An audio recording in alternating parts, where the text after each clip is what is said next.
you, the voice of the beat. You know what I want? Blaze up. Come on, blaze up. It's the beat for me. Wow, wow, wow, wow, wow, wow, wow, wow, wow, wow, wow, wow, wow, wow, wow, wow, for your guy, for your B-O-Y. Drop it for your guy, for your B-O-Y. Do it for your guy, for your B-O-Y. Come on, baby, we live. For your boy. For your boy. Also for your boy. Fix it for your boy. Drop it for your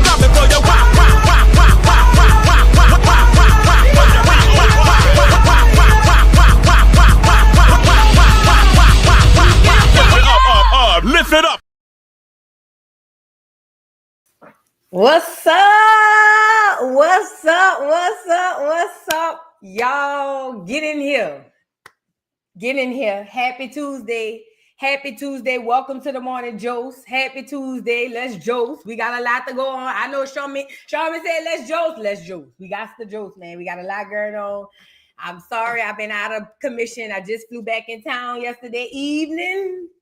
So I couldn't make the Joce yesterday, but I am here now and I miss you guys. And we about the Joce, girl. We got a lot going on. It was a lot happening over the weekend. Like I told y'all, I just got back from New York. New York was lit. It was a vibe. Shout out to the NY. I think I had my best time in Harlem so far. I like Brooklyn too. I like Brooklyn. I like all of them. Manhattan is too busy for me. But ultimately, I can feel Harlem when I'm there. I can feel it. You can just tell. It's almost like you go certain places, you can just feel it. I can feel Harlem. So shout out to Harlem. Shout out to New York, period, man. It was lit. It was lit. A lot of food, nothing to eat. I told y'all that. New York. You know what I think it is about New York, y'all? Shout out to New York. I think it's too much. It's just too much. You know what I'm saying? Like, it's too many options. And it's almost like when you have regular towns and cities, and maybe I'm thinking of it this way. So like in a regular town or city, yeah, they let a lot of people and a lot of companies and restaurants come in and stuff like that. But they're kind of selective. They don't just allow any and everybody. It looked like New York just let any and everybody.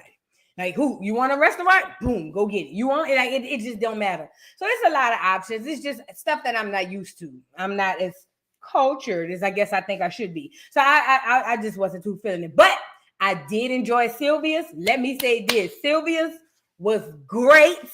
It kind of threw me off when we got seated.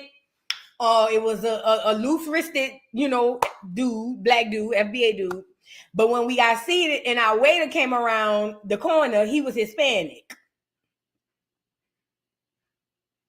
I just never seen that before. You know what I'm saying? So, other than that, the food was good. I had a really great brunch at this Jamaican, it's a Caribbean brunch spot up in Brooklyn, I think it was. It was really good.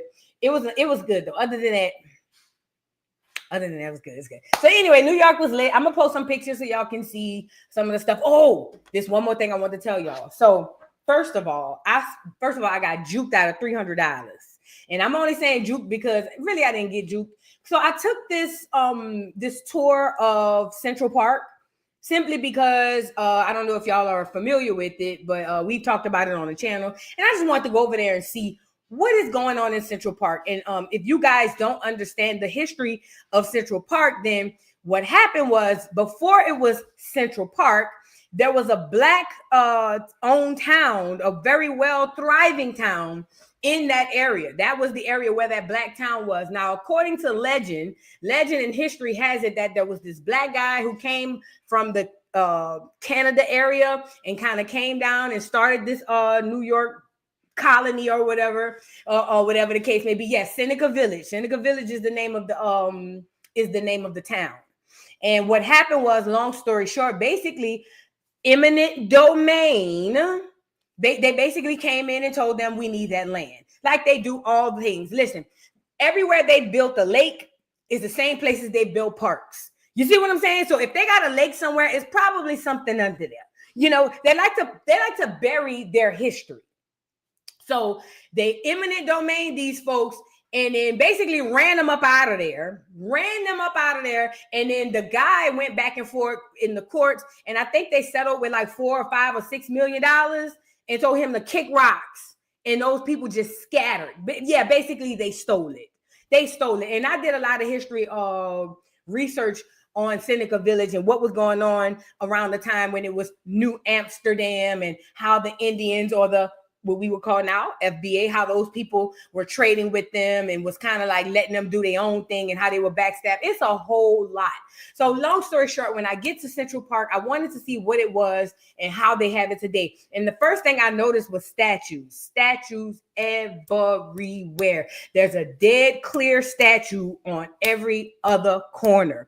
Clear people love they statues, okay? See, they tell you that you shouldn't worship other things. They say that it's horrible. It's not a good thing. You know what I'm saying? But in Central Park, there's a statue I'm talking about, it seemed like everywhere they could think of, put a clear man right there. Put a dead clear man like right there. You know what I'm saying? So anyway, the first statue I noticed was Christopher Columbus. Now, this is the gag. He never even made it to America. He never even made it to the United States, or what we would call the North America. So how the hell he get a statue there? But then it dawned on me, he was one of their first spies. So it would make sense why you plant him everywhere that you are, because he was one of the catalysts to start this whole thing. You know what I'm saying? Mind you, remember they told us in kindergarten. Remember they told us in kindergarten when they taught us about the Indians and the Pilgrims. Remember they said the Indians allowed the Pilgrims in, welcomed them in, shared food with them, taught them how to eat, bathe, drink, boom, boom, boom, boom, boom, boom. You know what I'm saying? And then next thing you know, according to what the legend said, they had a smallpox blanket or something, and the next thing, white people, which was all cap. Girl, anyway, I'm noticing that when they tell us these stories, it makes sense why they would put these statues there, because, girl, I need y'all to know that we are the conquerors. We are the victors of war. Get it? So anyway, so I saw Christopher Columbus there, and I found that odd, but then I understood it. And then we started going around, and it's all these people. Well, this is the man who, and this is how they word the tour. This guy, he's the guy who bought the land for just $6 million from. No, that didn't go like that. Now, I didn't say this, but I'm thinking like, that literally did not go like that. Be careful on these trips. When y'all go on these trips and take these tours, now I'm not saying don't take them. Listen to them, because there is truth in them. But they take the truth and wrap it with so many lies that it makes it hard for you to pick through it and get to the meat of it. Does that make sense? So yes, this man did spend $4 or $6 million on the land. But what they're not telling you is that they forced those people off that land. They made those people get off that land and told them, we want to do a park. Imagine creating a thriving town, and then all of a sudden, I'm talking about we got successful people, and then all of a sudden the city come in and say, yeah, we want that. We need that. We're trying to make a park. Nigga, a park? You want to uproot me from where I'm at to put a park right here? And some of them gave them pushback, and a lot of people were harmed. You know what I'm saying? And I don't want to get too long-winded on it, but I saw the statues, and you got to be careful when y'all, like I said, when y'all travel, be careful when y'all take these tours. Listen to what they're saying, because there is some truth in it. It's just they wrap it with a lot of lies, and they leave out a whole lot. But other than that, it seems like it's a big Hollywood studio. This is where they filmed Home Alone 2, and this is where the pigeon lady stood out, remember, under the thing, and this is where Marlon Brando, and he was standing right here, and this is where, and I'm just sitting here going, and this is where Alice in Wonderland, and this is where the dog bit the rabbit, and this, and I'm just going, so you mean to tell me that this quote unquote park, because remember, it's truth wrapped in a lot of lies, because yes, it is a park, but that's not what its purpose is. Its purpose is way bigger than a park. So you uprooted those people who were doing extremely well, scattered those people out back in the 1800s to create a park so that you can then place your statues and make money on top of money, then place the most richest people around this park as a barrier. Because, you know, the people, the government protects their rich. They just make y'all believe that they protect the poor. don't let that go over your head. So anyway, they protect this quote unquote park with all these rich, famous, oh, this is where Zsa Zsa Gabor, and this is where Yoko Ono, and this is where John Lennon got shot, but then she bought the park for $5 million, and da-da-da-da-da. And this is what, and they just protect it with their money. And then they give us the story. Oh yeah, it's just a park. It's for the people. It's for the public. Da da da da. But what you don't understand is so much deeper going on right there. But it just hurt to see that, you know. And let me say this. It sucks sometimes when you the only one know the truth. And this is no shade.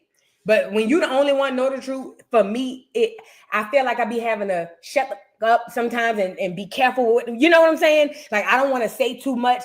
It's an awkward place to be. It's an awkward place to be. That's why I like coming over here with like-minded people, because listen, it is a much awkward place to be. It was cringe to sit through, but I did. And that's just that on that. But shout out to New York, other than the tour. And the tour was really good. So let's really be clear about that. The tour was really good. It's just when I know the truth, it messes up experiences that were meant to keep you blind. Okay. All right. So what the Detroit pool stabbing? No, I didn't hear about that. Y'all get the likes up on the video, but I'm gonna post some photos. I just hadn't had a chance to, girl. I was so tired. Truth be told by Wanda, thank you for the super chat. Says, hope you had a great time in my hometown. I did. I did. It was lit. We went out. It was a time. All right, y'all. Let's get into the show. What were you talking about today? Girl, I left my pad over there. All right. I heard about the stabbing on Canal. Can you tell me about the red dress run? We'll talk. You know what? Let's do that. Let's start with the red dress run. But before we do that, we need a commercial break, because I got to get up and get my notepads to know where we're going. And then also, y'all need to get up and get the likes up on the video. You get it? Let's get the likes up on the video. Shout out to everybody in the building, y'all. Please and thank you. Like the video right quick. All I do is price drops. Come on. Searching for a nice stop. Oh yeah. Oh baby, tell me when my flight gon' leave. You gotta. Bags I got, just checked them for free. Oh yeah. And today, I'll forever be booking you. Book. Come on. Ain't nobody feeling like Jet 2. Come on. Stays on my mind all the time. Oh yeah. 'Cause I'll forever be booking you. I gotta go. I gotta book that flight for the Lord. I gotta go. I gotta book that flight for the Lord. Tell me what you want from me, little girl. You gon' get a trip across the world. Don't bring your wife, bring your side chick. Got a family on the side who gon' love this. Drop, mix it, drop. Drop, mix it, drop. Family of four. You mix it, drop and shake it, work it, turn it real low. Family of four, they got a family of four. You mix it, drop and shake it, work it, drop it real low. Drop, you got the drop, girl. Drop, you got the drop, girl. I need to mix it up. You got to mix it up. All night fight, 'cause that boy keep me right. All night fight, Let that boy keep me right. I'm on an all night flight. Take me to that night ball. Just take me to that night ball. Nine, nigga. Light ball, mix it up, 7 ball, back it up, 8 ball, mix it up, light ball, 9 ball, 10 ball, mix it You know up, where I 8 wanna ball, go. where you going?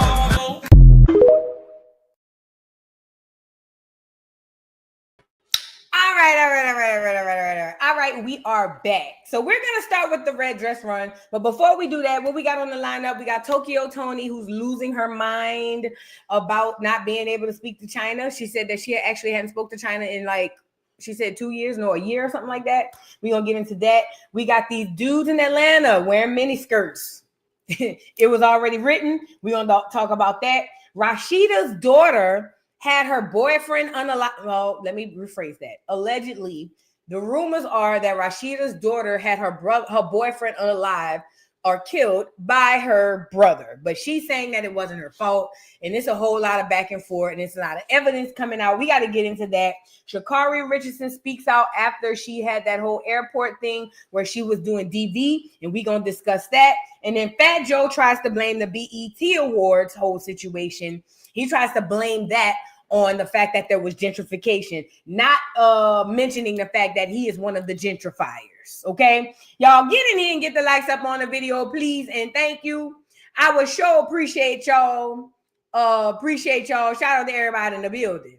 So now we're gonna start because somebody asked me about this red dress run, and I synced the drama girl, and I'm about to give y'all the backstory on the red dress run. So I'm not going to tell you like I know it per, verbatim, but what I do know about it is an event that has happened in New Orleans. I'll say at least post Katrina.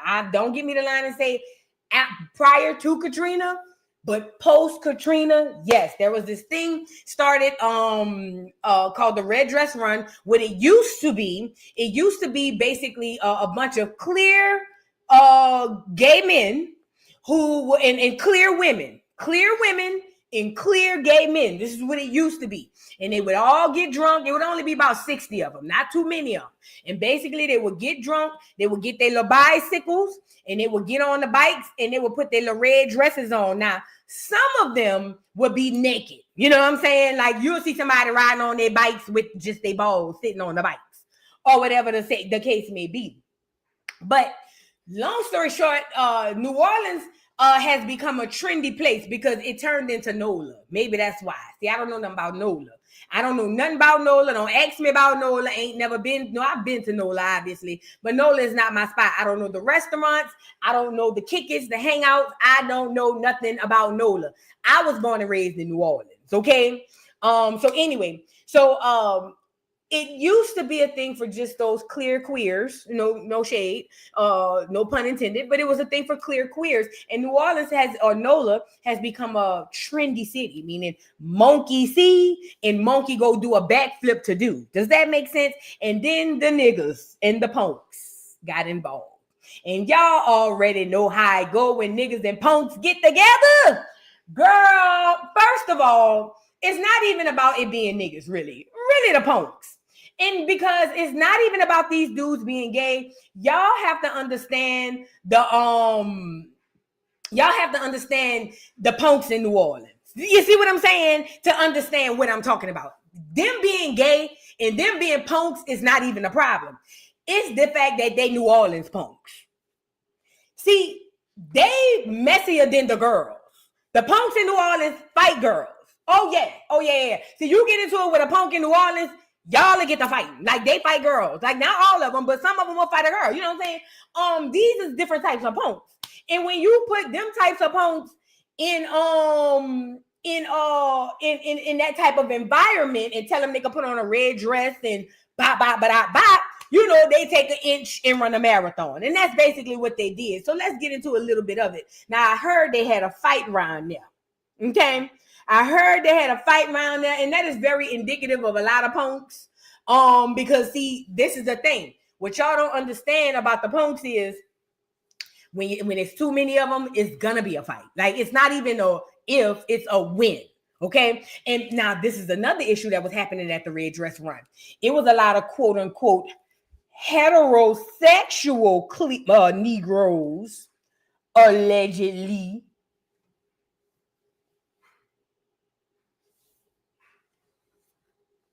It was a lot of quote unquote allegedly quote unquote straight Negroes who couldn't wait to put the dress on. Now, a few people called out their baby daddies. The city was in shambles.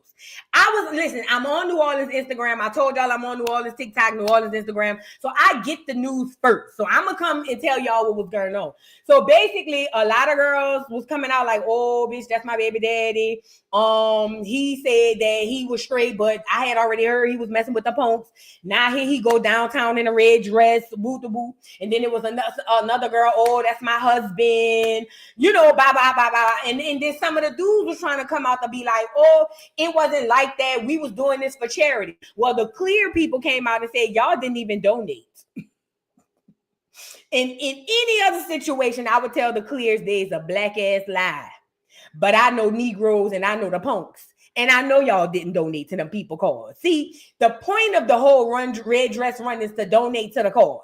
You supposed to donate, then put your dress on and go out there. But see, the punks didn't donate. They just put their red dress on and went out there. You see what I'm saying? And so y'all was trying to make it seem like, you know, even the so-called quote unquote straight boys, y'all was out there trying to make it seem like y'all was out there for charity. But the clears said y'all did not donate. So where's the charity? I'm trying to see something. Where is the charity? Now, I know they got Charity Hospital down there, or they used to have Charity Hospital down there in New Orleans. I was born in Charity Hospital, but I think that's about as much charity as you niggas bought to the red dress run, because the clears said y'all didn't leave one red nickel. Do you hear me? I say that's cold-blooded. Now, y'all done went down there, took over them people's stuff, and y'all gonna fight and cut up, and you couldn't even leave them a tip. Y'all out of pocket. Now, for the quote-unquote straight men who just said they was just supporting without the money or whatever, I feel sorry for your baby mamas and your wives and things of that nature. But it was a time. Listen, let me tell you something. It was a time in New Orleans. I had never seen this many black people at the red dress run. Look, girl. Look. Now, I ain't gonna lie. The punks were serving. The punks were serving. The punks was serving. Let's be clear, because this is New Orleans. New Orleans is like if New York was like a micro mini piece. The mentality sometimes of the people, so they gonna put that shit on. You feel what I'm saying? So the punks was they had it on. We gotta give them that. They had it on. It's just the windmill part of their hands. They don't really have a lot of control over the windmill part. Now the clothes, they get the control over that. The hair, the makeup, the nails, they control that. But the windmill part of their hands, they don't really get a lot of control over that. So it was a lot. They had that shit on. Hold on, let's get some more people on here. See, look at them blending in with the clears. Look at all them clears behind them saying, where did they come from? Who is this? Where did they come from? You know what I'm saying? Mm-hmm. Look, go ahead on, boy. Look back at it. Yeah. Oh, I know that's right. Now, I ain't gonna hold you. I wasn't in New Orleans, but if I was in there, if I was in New Orleans, I probably would have went down there. Now, I wouldn't have put no red dress on, but I would have went down there. I would have definitely went down there, because it did look like it was a vibe until they started fighting. It did look like it was a vibe. You know, the punks was outside. That's all I'm saying. Y'all already know how they come. They gonna put that shit on. They gonna have all, they gonna, in New Orleans, it's all about designer. In New Orleans, everybody loved designer this, designer that. So I'm pretty sure the labels were labeling. Now, who is... See,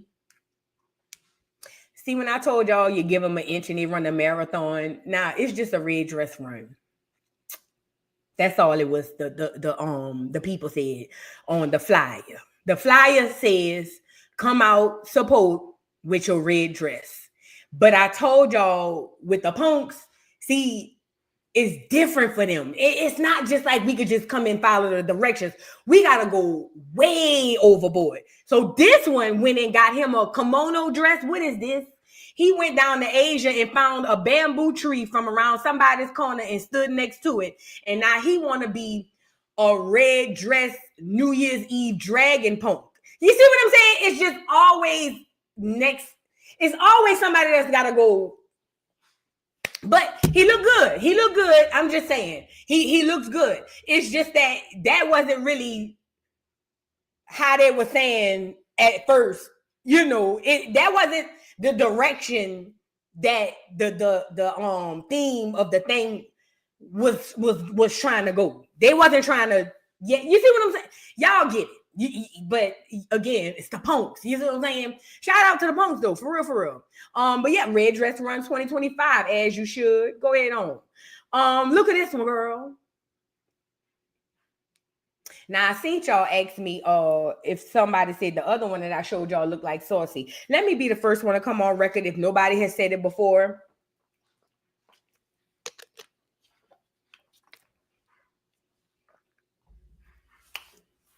One thing about it, is I pay attention. I told y'all I watch people and I pay attention, right? And I've been noticing a lot of Saucy's music and a lot of the things that Saucy be doing and saying is very New Orleans-esque. But he don't never give props or origin of where he gets this from. Now, this is just sidebar from the Red Dress Run. Even with the dance when he doing like that, that's the titty bop. We've been doing that since the 90s. Even with the bounce beats and all of this stuff, it's just giving. It's cool, Saucy. We cool with you, you know, doing your big one, and we not really buying it. But at the end of the day, I need you to put respect on where you get it from. Because God knows if we would have came to do some, you know, Miami stuff, you know, it'll be a problem. But give homage and pay homage. Stop making it seem, to me, it looks like Saucy be trying to make it seem like he making this shit up. And he's not. This, whatever that song was, he did not make that up. That came from New Orleans. That's a song called The Titty Bop. Katie Red, okay? 96, 97. He didn't make that up. Okay, a lot of the stuff he don't be making that up. He getting it from New Orleans. So I'm just saying it's cool for him to get it, but just pay homage. But either way, back to the Red Dress Run. It was a time, but they got out there and got the fighting or whatever. I don't think I can. No, I know I can't show you guys the fight, but I will say, girl, wait, what? Okay, you see what? Yeah.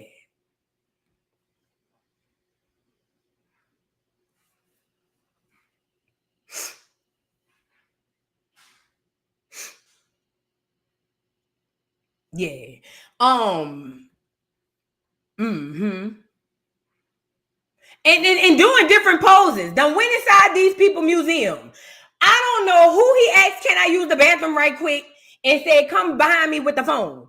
But you done went inside these people museum somewhere downtown, somewhere probably off of Decatur. You done asked them people, could you use the bathroom? Or I'm just looking, and you had your friend come behind you with the phone, and you was like, hurry up, take the picture. I know, because the pose, and you're not even comfortable in the pose. Now, the dress is cute, but you're not even comfortable in the pose because you knew you were sneaking a picture. You see what I'm saying? Girl, the Red Dress Run, it'll never be the same. At this point in time, to the clear queers, to the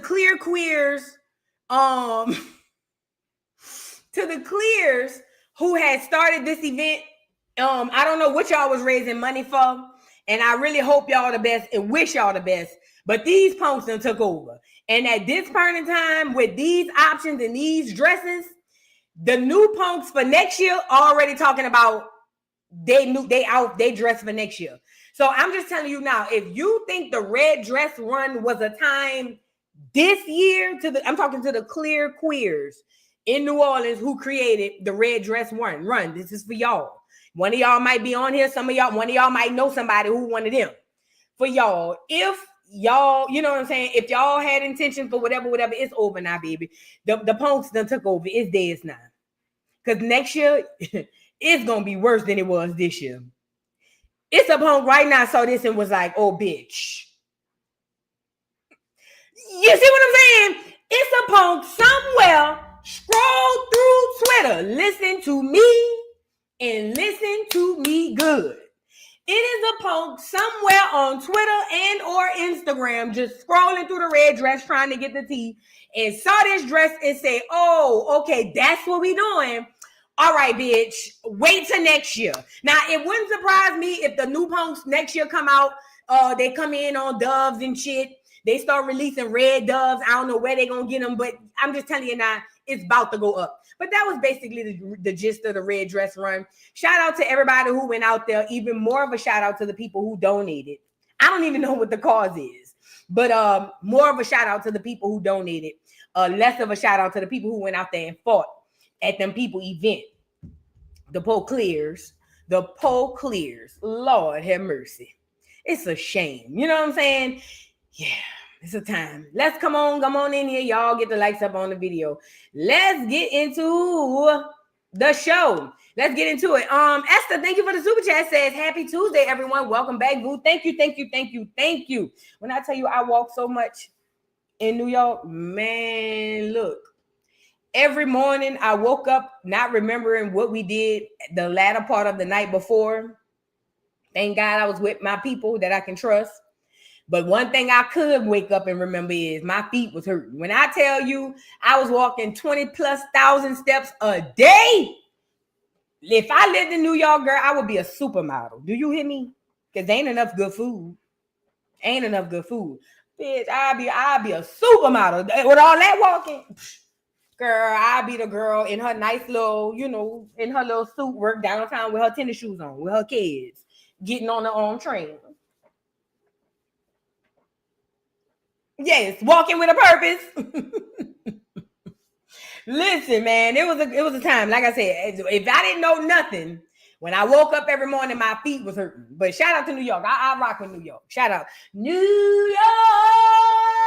Shout out to New York, man. Shout out to New York. All right, now let's get into the show. Now I want to start with Tokyo Toni and this whole situation with Blac Chyna. All right, y'all. So we talked about this the other day. Tokyo Toni had got mad. She had came out of nowhere, random, and made a video mad that her daughter Chyna, she was mad that her daughter Chyna was back cool with her best friend. Now, Tokyo's daughter Chyna, and Tokyo has not had the best relationship. We all know this, okay? This is no secret, okay? This is no secret at all. Let's get on here. And as a matter of fact, Tokyo is one of those mamas who forgot that she didn't even raise Chyna. And these are their words, not mine, right? And I think that, like I said before, there's a sense of entitlement there. There's also a sense of hurt and a level of maybe Tokyo feeling like Chyna has success now. And because I see it from both sides. Let's start with Tokyo in her perspective. I think that from Tokyo's perspective, that's her daughter. That's her child. And Tokyo comes from that old school way of thought that it don't matter what I did to you in the past. I'm still your mama. You only get one mama. Tokyo probably has had a strained relationship with her mama. I'm just giving you the average Black American woman experience in America. Now, this is not everybody, but this is a lot of Black American women in America. I'm just giving you how it normally goes. It's typically generational, right? So Tokyo is under the rule of thumb. You only get one mama. It don't matter what I did. It don't matter what I do. I am still your mama. And Tokyo has had to come probably into that same consensus with her own mama. You see what I'm saying? Because Tokyo probably has had the strained relationship with her own mother. There had to be something traumatic happen to Tokyo for her to be stripping at a young age and leaving her child behind and things of that nature, okay? So anyway, because that's her way of thought and her way of thinking and her behavioral pattern, she's not understanding why in her mind, Angela, aka Chyna, is not still choosing her. Now, this is the problem. Chyna is in my age group. She's in my demographic of young Black American women. We are the first Black American women to break that curse. Now, a lot of us are struggling with how to break the curse. Some of us are disrespectful, me included, have been disrespectful. Some of us have been doing things that we probably should not have done. And it's probably out of a lot of fear, a lot of frustration, and a lot of other things. But either way, none of that matters. Us being the generation that breaks that curse, it's like a kryptonite to a mother like a Tokyo, because regardless to what I do, I am still your mother. This has been the same way for me with my mama and her mama, my mama and her mama. How dare you now come along entitled? I'm just telling you from her perspective. How dare you come along this generation entitled, and then financially you're doing better than my generation was, and probably financially my generation prior to. I'm giving you so how dare you come up, start to do well, you start to be successful financially, or rather it's through cloud or internet or whatever the case may be, and then how dare you get there and then choose you? You don't get to do that. Regardless, I'm still your mama. That's Tokyo's perspective. Now, in Chyna's perspective, being I'm one of the girls from her generation, our perspective is even though we love you and still is our mama, we still choose our happiness and our immediate peace first. Meaning it's stressful always having a toxic mama, always doing this. Negative things to say every time you turn around. You ain't gonna do this. You ain't gonna do that. You ain't did this. Or you did that. And clocking your money. And where you going. And how you hanging with her. And why you over there with them. And I thought you wasn't cool with them. And then to add insult to injury, a lot of times this generation, my generation of girls, have so much unhealed trauma with our mothers that they won't even address, let alone acknowledge. Or let me say that backwards. We carry a lot of unhealed trauma that our parents, that generation, won't even acknowledge, let alone address. So you couple that along with frustration, along with generational trauma, along with a huge disconnect right there in communication and a huge headstrong on either side. And this is what causes the divide. Now, am I to say that Tokyo is wrong? No. And let me tell you why I don't think Tokyo is wrong. Because in the world Tokyo grew up in, that was the rule of thumb. And this is the one thing that I want my generation, and I'm working on this too. This is the one thing I want my generation to understand and at least try to give our mamas and our parents at least that bit of a benefit of the doubt. At the end of the day, that was the law of the land. That was life for them. It's the same way when we see these new kids popping up doing all this crazy stuff and we looking at them like, what in the entire F? I'm now getting into that age group to where I'm now the older person, like, what in the world is that? Even though it's not my norm, it would be the same thing as if I were to scold them because they do things differently. And we do. It's a natural human reaction. The thing is, I'm asking that if we want the grace extended to us, I think that we should at least keep that in mind when we're dealing with our parents. The fact of the matter is, it's a lot of generational trauma. I'm not saying you got to be in front of your mama all the time. I'm not saying you got to be in her face. Or I'm not even saying you got to talk to your mama. I'm just saying take that into consideration. Now, on the flip side, I think that it's still a priority that you choose you first, okay? And if Chyna hasn't talked to Tokyo, according to Tokyo, she said she hadn't talked to Chyna, it would explain why she's so upset that Chyna reunited with her ex-best friend. Because you got to look at it like this. Chyna doesn't have a really close relationship with Tokyo. According to them on the show, Tokyo ain't raised Chyna. Chyna was raised by her grandma. If I can remember correctly, y'all correct me down in the chat. And from what I can recall, Chyna was on here talking about how, yeah, my grandma raised me. Then I got in the strip club about 14, 15, 16, sneaking after school from what I remember. I'm paraphrasing, so don't get me the line about the age. You know what I'm saying? But either way, yeah, I've been basically in Chyna's mind, other than my grandma, I've been getting it out the mud by myself. Yes, you are my mother. Yes, I love you. But me and you have not even had a good relationship. You didn't even raise me. So it's not a lot for me to lean on when it comes to the I'm still your mama thing because we don't have that connection. And this is the gag. A lot of times, Chyna and girls in her situation, that's all they ever wanted was the connection. But the toxicity of a mother like Tokyo, and there are so many Black women in America like this. Oh my God, I pray for healing. I pray for healing for all of us. But when you dealing with somebody like a Tokyo, and man, if you got a mama that ain't nothing like that, God bless you. You are one of them. You one of them. You know what I'm saying? But when you dealing with a mama like that, you can't get through to them. You can't. So anyway, Tokyo on here telling us that she's crying, talking about how she hadn't talked to Chyna, and she, feels a way about it. She feels a way about it, and we're gonna get into it. Now, a lot of people feel like Tokyo girl, get it how you live. You bought this on yourself. because of the way you talk to Chyna, treat Chyna, the way she was all up in her face on the doggone show was crazy. You know what I'm saying? Like it was a lot. A lot of people feel like basically Tokyo, these are the seeds that you sowed. And just because you probably in your generation probably did that with your mothers, and now it's a culture shock because this generation is not doing it with you, that doesn't mean that it's necessarily wrong. It's just a shock that you're just gonna have to get over. Now, this is one thing I fear my generation, because there's nothing new under the sun. Everything you did has already been done. Not only that, what goes up must come down. It's just kind of like natural laws of nature. We got to be careful with the way that we doing this stuff because we got kids. I'm just saying. I'm trying to give y'all both sides of it. My generation, we got to be very careful. And I'm not saying I've been perfect in the past. Me and my mama done tore it up. Do you hear me? But you got to be very careful with the way you dealing with this stuff, because we have kids and we don't want that cycle to repeat, and then we be done created something real bad.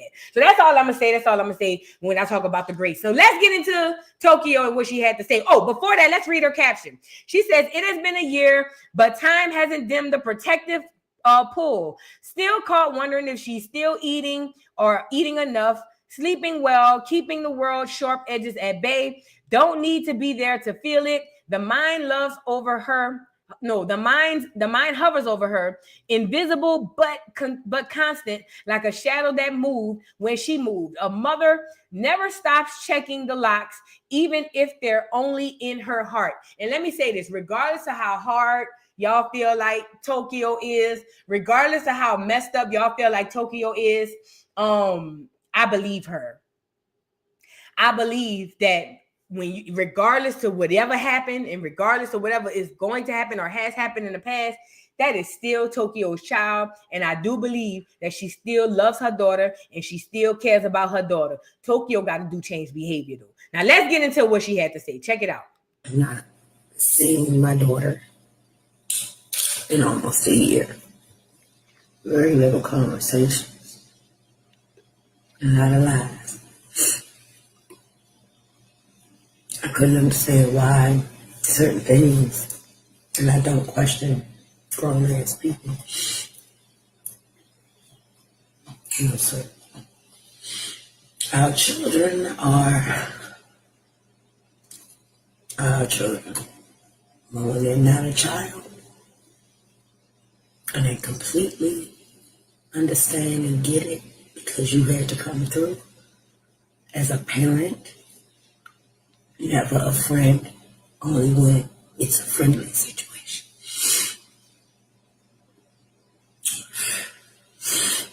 I'm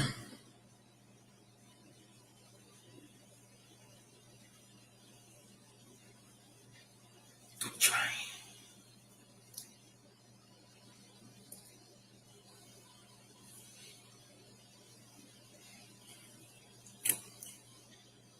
To be lied on for 5 years.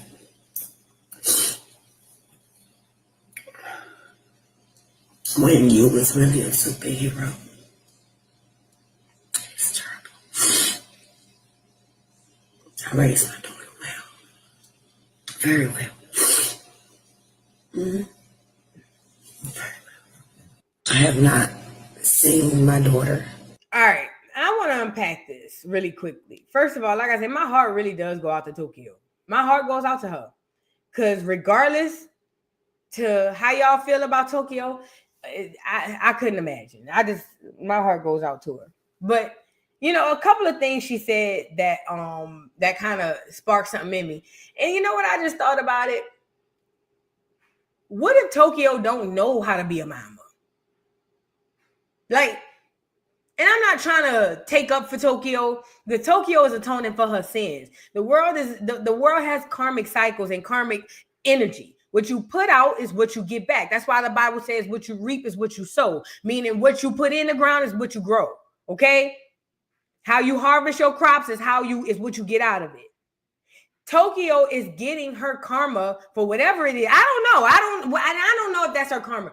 Tokyo is receiving whatever Tokyo put out in the world. So we gotta acknowledge that. We gotta acknowledge that. But I'm just thinking, like, has anybody ever thought that Tokyo don't know how to be a mama? Because a lot of them women don't know how to be a mama. You see what I'm saying? I'm just trying to find a little grace in there. Maybe she don't know. And if she don't know, you got to give a little grace there. You got to give a little grace. Now, when she talked about how she was lied on for 5 years, even though she's been a superhero, my thing with Tokyo would be is you don't have nobody to blame but you. And let me tell you why, Tokyo. When Chyna came out here and said whatever she said about her life and things that went on, when you started to go viral and we met you, that was your opportunity to show us what Chyna told us was not the truth. You wasn't supposed to come on the internet and show us the ex-stripper mama who's still popping and twerking and talking to her daughter like they're the same age. You wasn't supposed to show us that. What you were supposed to do is, if you really was not who you say she told us you were, what you were supposed to do is come on here and show us complete opposite of those things. But Tokyo, what you did was you came on here and act the most ignorant, ghettoest, ratchetest mama I seen on TV. That show on Zeus Network with Black Chyna and Tokyo in that kitchen, that scene was the most cringe and triggering scene I had seen in my life. Put a 1 in the chat if y'all remember watching that scene with Black Chyna and Tokyo, and they were standing in that kitchen because Chyna had took the car from Tokyo because Tokyo was, oh, B, you ain't gonna buy, and this and that, that's mine, and da-da-da-da. And then she ran up in Chyna's face, acting like she wanted to fight her like she a bitch on the street, and this, that, and the third. That, what you did was you not only show us she was right, you exacerbated that. And what you thought was you was going to make money off of it. But it backfired because now the bots are making the money off of it. And now you left poor when you can't make the money and you have the bad stigma on you and you don't have your daughter. So you a 3-time loser in that situation, Tokyo. But it's your fault. It's literally your fault. I'm not knocking people's past, but I feel like time's supposed to help you to learn from your situations. You don't supposed to go through bad situations to just say, I went through them. You go through horrible, messed up situations to find a lesson in them. So if you find that lesson and you learn, then you change and you at least attempt to try to change your behavior. Tokyo could have very well went through a whole lot of stuff, but you was well in your 40s when we met you on this here internet. You came on here like the most ignorant, ratchet, gap tooth bitch we ever seen. You and the other two. I'm talking about Rick Ross baby mama and Carlissa. 3 the hard way. Y'all bitches came in and we was already battling the ratchet behavior that we were seeing being pushed on the younger generation. You 3 bitches came in here and exacerbated how bad it is for the older generation. That was a best kept secret in the Black American neighborhood. So you 3 bitches came on the scene. Let's talk about it. You had to be a Black American woman to know about how hood and how ignorant the Black American mama could really, really be. Yeah, you might have heard stories. Yeah, you might have seen a few videos, but you didn't really, really know. You know what I'm saying? But when we met Carlissa, Tokyo, Toni, and Tia Kemp, it literally shined a whole light on. Oh, wait a minute, look over there. It's all you think the 20-year-olds bad. Look at the 40 and 50-year-olds. These bitches is worse than the 20-year-olds. That's what you did. And you thought you was gonna get a bag off it, and you got a thumb in your booty. And then you was on here crying about it. And you lost your daughter. So if you feel like you've been lied on for 5 years, that's on you. That's on you. That's literally on you. But again, regardless of that, my heart goes out to Tokyo because she hadn't talked to Chyna. I'm assuming that Chyna is putting her mental health first. We already know the grandbaby don't like you. Can we talk about it? Is y'all ready to have the conversation or no? Because see, when we talked about Storm, what the little girl name? What's Rob little girl name? What's the only real Kardashian grandbaby name?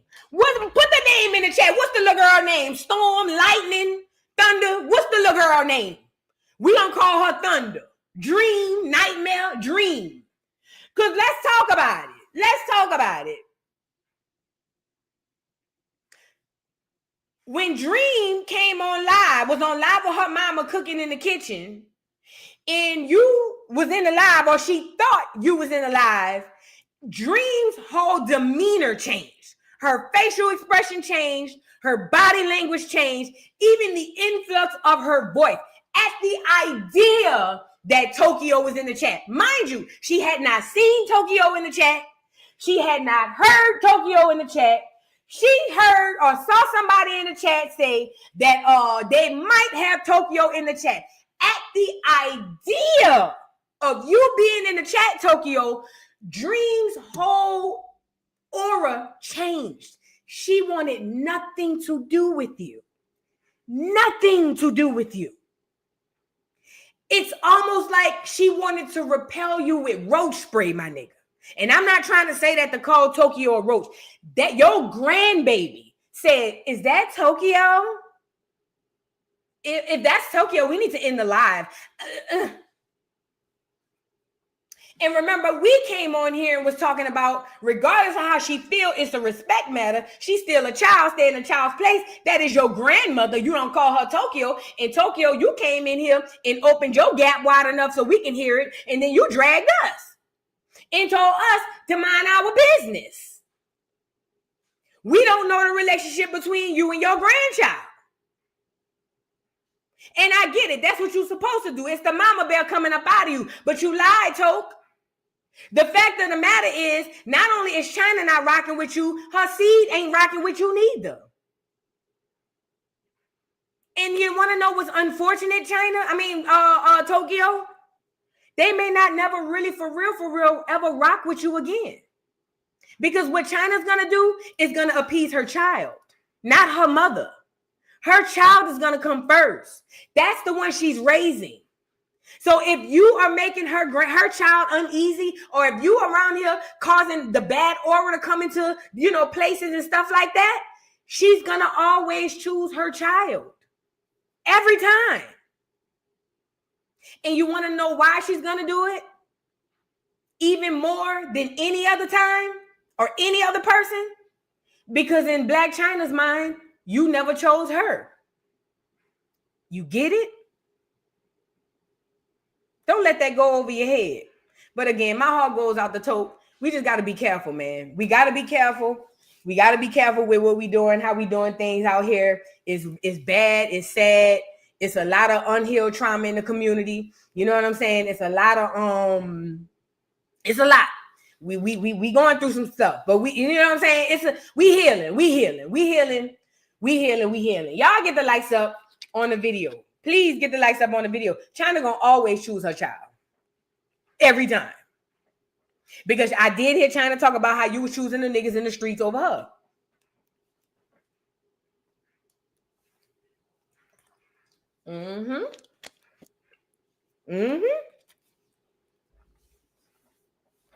Yeah. But we got to be careful. Let's move on. So I want to get into what's going on in Atlanta. Can somebody help me out? So apparently outside of the red dress run, and we know the punks and the undercover punks was down there at the red dress run. Apparently some kids in Atlanta, some guys, young guys, has decided that they wanted to wear skirts. I don't know. Now, I heard some of the kids in the comments saying that, they were just modeling them because they made them, things of that nature. Hold on. So they saying he not wearing it. He just modeling it. That's what I saw in the comments, because y'all know I love to live in the comments. So I'm like, what you mean? He just modeling it to show y'all how it looks. So my thing is, if that's the case, why not just get girls to model the girls' skirts? See, we have come to a place in society now where the real is not what matters. It's about the illusion. Nobody cares about the truth. Nobody even cares about facts. It's about what we want you to think. right? So you want me to believe that these dudes are just trying these skirts on and showing us these skirts because they are modeling them because they created them.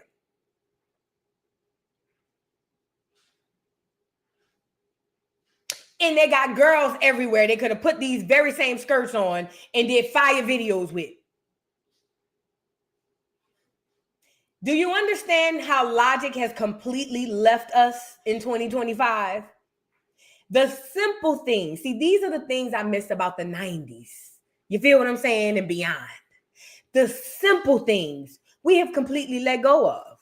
Common sense. The fact of the matter is, this shit is gay as two left shoes. And ain't nothing wrong with that. It's the illusion of you get to do something and you get to tell me I'm not looking at what I'm seeing. And that's a problem for me. I get it. Y'all can play in the reindeer games. And sometimes I'll tiptoe and play in them too. But when it's reality, I got to say what I got to say. This is the gayest shit I ever seen on young black men. And it's no wonder why these girls is acting like the niggas. Because the niggas is acting like the bitches. I saw what they did in Atlanta down there at the club. Metro Boomin came to doggone to perform, and these niggas wouldn't even get off the stage. I saw that. Because the niggas is the new bitches. And the bitches is the new niggas. Now, it ain't good on either side. Let's really be clear. That's why you got people like Cold Killer on baddies talking about clock it. And I told her I would hit her in her mouth. Clock it. And that's my bitch. And I'ma throw them. And you see what I'm saying? Bitches just don't know how to be soft no more. I mean, I get it. I'm black. Sometimes I'm a little hard and rough around the edges too. But these bitches don't even have a switch. They're not even soft. They just like, yeah.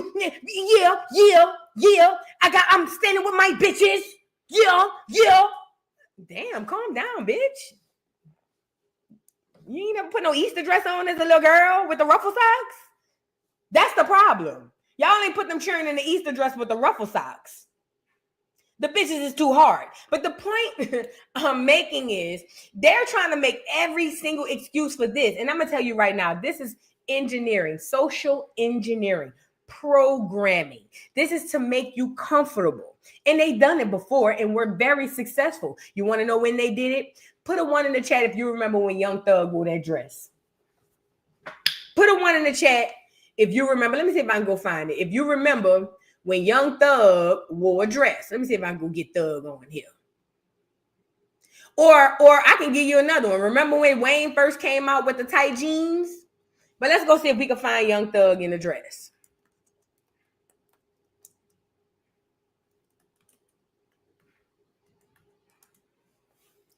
Oh,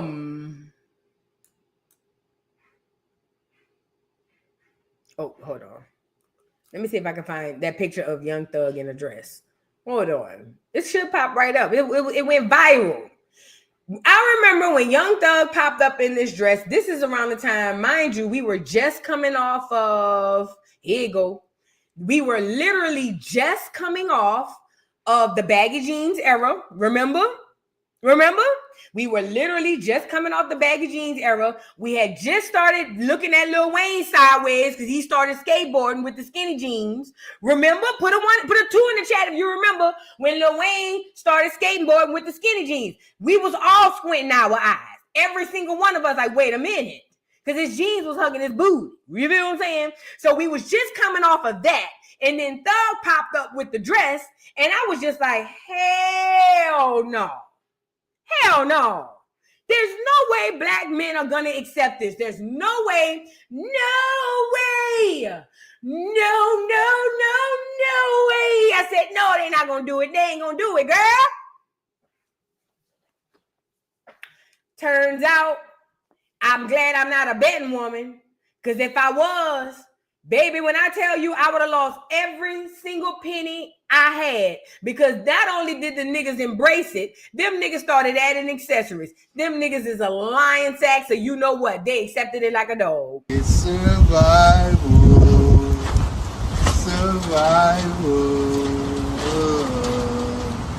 I guess somebody lied. Smells like somebody lied. It was all a lie. Guys, it was all a lie. She lied. Them niggas started adding purses and I lost it. I will never get used to seeing a nigga with a purse. Call it a satchel.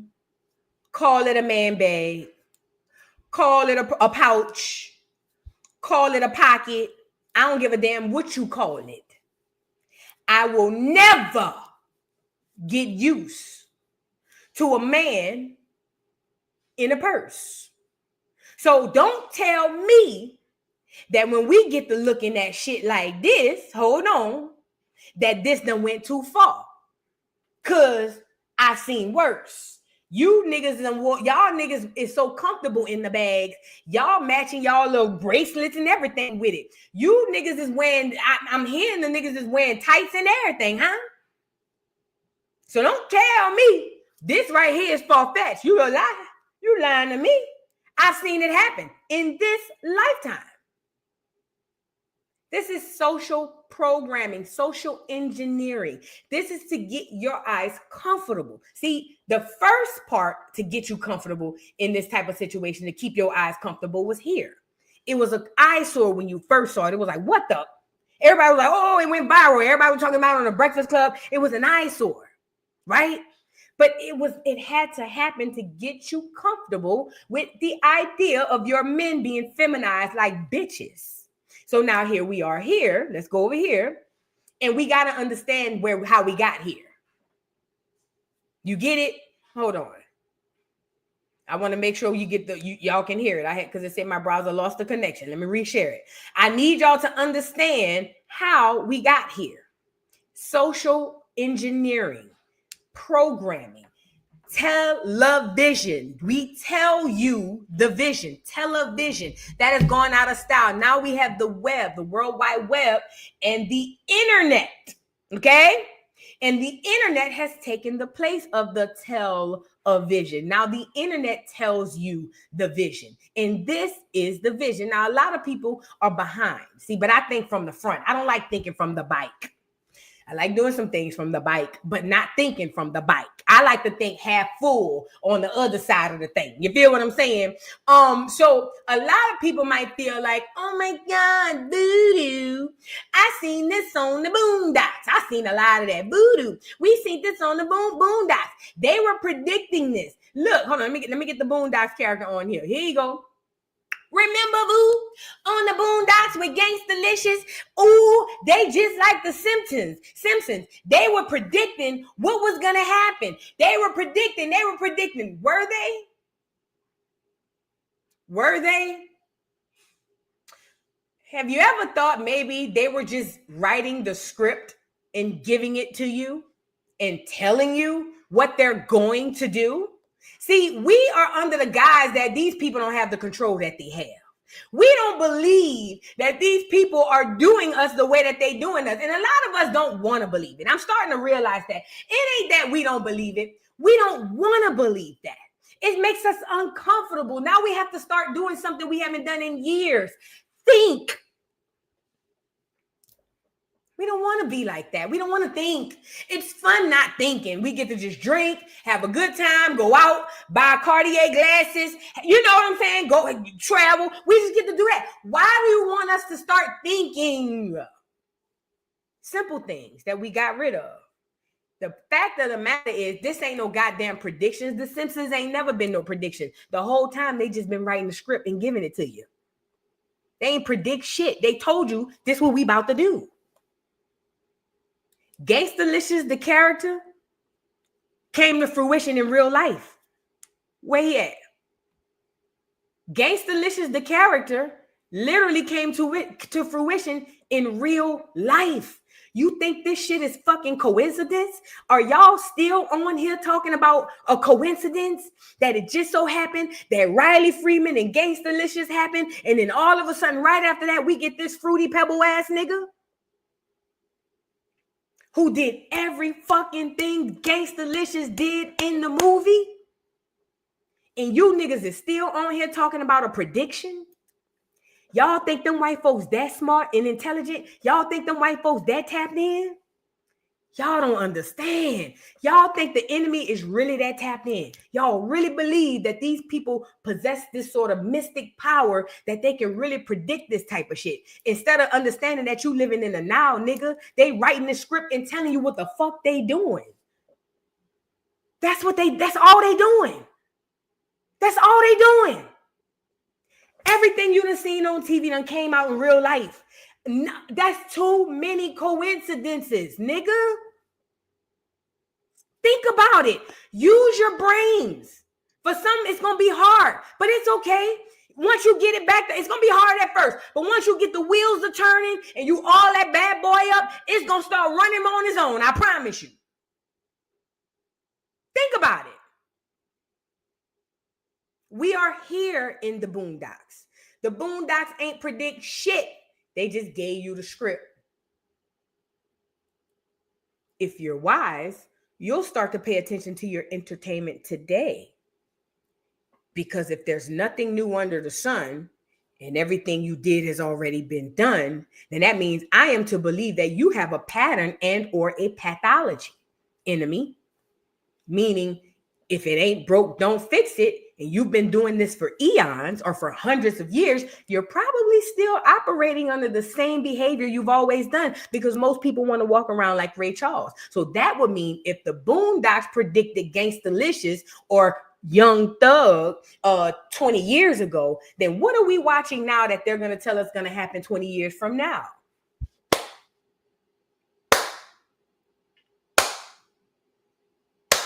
You get it? They ain't predicting nothing. They have a contract. Everything they do to you, they have to tell you, dummy. They ain't predicting shit. Y'all making these people like they gods or something. Ain't no motherfucking gods. Stop thinking from the bike. Start living in the now. Think for right now. Them motherfuckers ain't predicting nothing. They giving you the game. They giving you the play-by-play. That's what they doing. They have a contract that they can do whatever they want to us. They just got to tell us first. That's why you think the Simpsons be predicting this shit. They ain't predicting nothing. Why you think the Simpsons been on for 40 years? Niggas don't even watch the Simpsons no more. Let this sink in. Niggas don't even watch the Simpsons no more. And that shit's still running. What is running for? You ever thought maybe the Simpsons is a portal where they giving you the script of what they trying to do?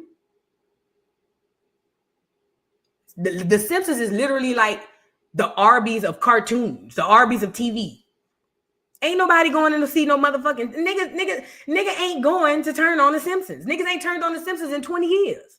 But the shit's still rolling. Y'all ain't never thought about that? Now, mind you, it's a coincidence that this whole thing that's still rolling, they also predicting life. Just like we think they money laundering out of Aubrey's, why y'all don't think they money laundering out of the Simpsons? They giving you the game, okay? So no, I just wanted to kind of change your perspective on this. Riley in the Boondocks and them writers. Listen, I get it. Shout out to Regina King. Shout out to them writers. Y'all don't know half of the stuff that these people be dealing with. This is still highly weird. This is always and still highly weird. Okay. Y'all don't know what type of them people be dibbling and dabbling with. Just because you like them as an artist or you like them as an actor, you don't know what they doing. How you know what type of vessels they being used to do? To be, you know what I'm saying? How you know that they're not being used to be a vessel for something else? Remember, I told you they're puppets. Disconnect your emotions from these celebrities.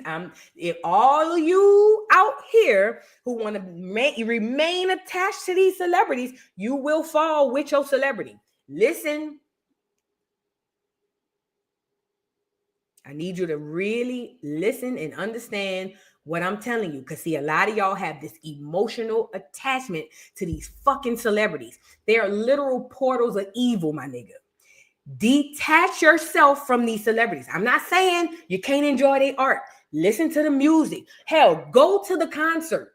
What I'm telling you is you have to detach from these celebrities. They're going to fall. If you remain attached, then you will fall with them. Okay? I don't give a damn how good you think they are. I don't care about none of them. You have to detail, unless you want to go with them, then that's a whole nother story. But nah, the whole dresses thing with these young dudes, it's already, and it ain't no, oh, he just trying them on, or oh, he just wanted to go viral, or oh, it's just something. Them niggas is about to be out in straight up mini skirts. Mark my words. They already wearing skirts and dresses. The athletes wear them when they coming in the tunnels and all that stuff. It's already here. But yeah, I saw that and I was just like, that's crazy. Nah, moving on. I want to move on to that from that, but I need y'all, like I said, y'all, I need you guys to start thinking in the now. We have been thinking behind for generations, and it's because that has been indoctrinated in us through church, through school, okay? Through the church house and the schoolhouse, it teaches us to be docile and to be led. It doesn't teach you to be a leader. You don't do well in school if you talk a lot. You become combative. You become disruptive. You might even do, like, for instance, for me, I did extremely well in my grades, but my behavior in elementary and middle school was always bad because I couldn't stop talking. It's not that I couldn't stop talking. It's just that I had something to say. School is developed and made to stifle you, to make you a follower, not a leader. We've been indoctrinated through the church and through the school to think from behind. We need to start living in the now and thinking in the now, and also thinking for the future. We have to understand that what we do today matters for the future. We lost that kind of mindset for a couple of generations, okay? But we got to get back to that. We absolutely have to. All right, now let's move on. Let's go get the Sha'carri Richardson thing. Now, I heard about the Sha'carri Richardson situation. So apparently her and her boyfriend, who's also an Olympic track star runner, whatever the case may be, they had a fight in the mall or something like that. Well, let me not say that. Let me back it up. Let's start here first, because I got to be honest. Sha'carri Richardson was in the mall accosting and beating up her boyfriend. Now, mind you, he's an Olympic, I want to say he's a gold medalist as well, too. The boy ain't he do his big one. He did his big one. And he seems like a really, really, really nice guy. But ultimately, Sha'carri was spotted at an airport or somewhere, and she was like swinging on him, like beating the dog crap out of him. And a lot of people are feeling like Sha'carri wasn't held to the same standard as a man would if she were a man. And I am here to say that I agree. Now, when I heard about it, I was going to talk about it, but I saw that he came out and he said, oh, well, she's a good person. It was just a misunderstanding. And I'm going to tell you this. I don't care if it's man or woman. I told y'all the same thing with Rihanna and Chris Brown. When the partner forgives, I walk away. Yeah, I'm not about to have my energy attached to a situation that don't serve me. You hear me? Now, yes, I saw the video of her popping him upside the head. But he got on here and said that he loved her. She's not a bad person. It was just a bad situation. And in that moment, I mentally walked away. I'm not about to sit up here and put my energy into something that don't serve me or even the situation. This is what it seems like. This is something that they do. However, if I am honest, yes, Sha'carri Richardson should be held to the same standard that a man would be held to. And this is one thing that young Black women have to understand. We got to stop putting our hands on men. I get it. They acting like bitches. Some of them even looking like bitches. Hell, even the punks, regardless to what they act like and look like, they are still men. Putting your hands on anybody is wrong. But it's even more wrong, especially as a woman, to put your hands on a man, because especially you don't know what he's going to do in return to retaliate. What if he'd have knocked Sha'carri out in that airport that day? Then y'all would have wanted to cancel him. And the problem is, this is what happens with that feminism bullcrap. You get too one-sided. You don't find a happy medium, and that can be very dangerous. That can be very, very dangerous, because we have a whole plethora of women who can't be told nothing about nothing that they do. And that is extremely dangerous. That is imperatively dangerous. Do you understand what I'm saying to you? And it's black women, young black women, who you can't tell them nothing. Even when they 1,010% wrong, red-handed, they will argue you down to the ground, call you every mammy, call you every pick-me, call you everything, but because they don't feel like they should have any accountability. That is that feminism bullshit. That's white woman Karen shit. That ain't us. We hold each other accountable. That's what makes us great. That's why in our culture, we typically don't allow, certain things to go on. We hold each other accountable. The new girls are starting to take on this whole mindset of, I don't have to be held accountable simply because I'm a woman. And that is completely wrong. What Sha'carri did to that boy down to that airport was wrong. And yes, she should be held to the same standard. If the roles were reversed, they would have tried to strip that boy his gold medals and they would have took him out the Olympics. Yes, she should have the same thing happen to her. Yes, yes, yes, yes, yes. And I love Sha'carri. I'm rooting for Sha'carri. But right is right and wrong is wrong. You can't be going around putting your hands on people. It is against the law. She could have went to jail. I don't know if she even went because I didn't even get into the story. When I saw him getting on here, jumping for her, I said, well, girl, let me go about my business. What we talking about? I'm not serving my energy on her. Girl, oh, he good. All right, girl, let's move on. Let's move on, girl. He good. He just told us he's straight. I'm used to being around a couple that fight all the time. Y'all acting like y'all not. I am. Y'all acting like y'all not used to the couple down the street that always get out there and get the fighting. I'm used to it. Y'all good? All right, girl. Bye. So I left it alone. So I don't know if she went to jail, but yes, the same consequences should happen on both sides. It's just only right.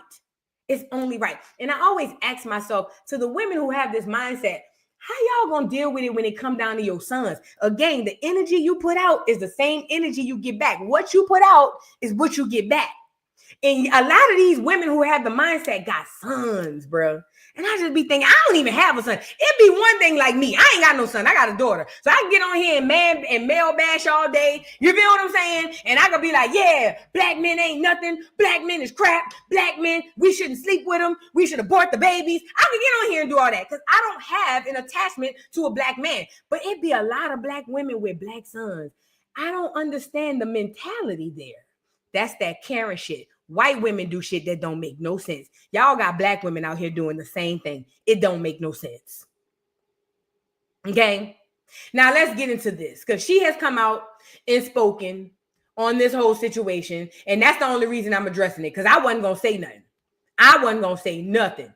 Once he said that was good, once she said that was good, I wasn't going to open my mouth. I was going to shut up and mind my business. So she did go to jail.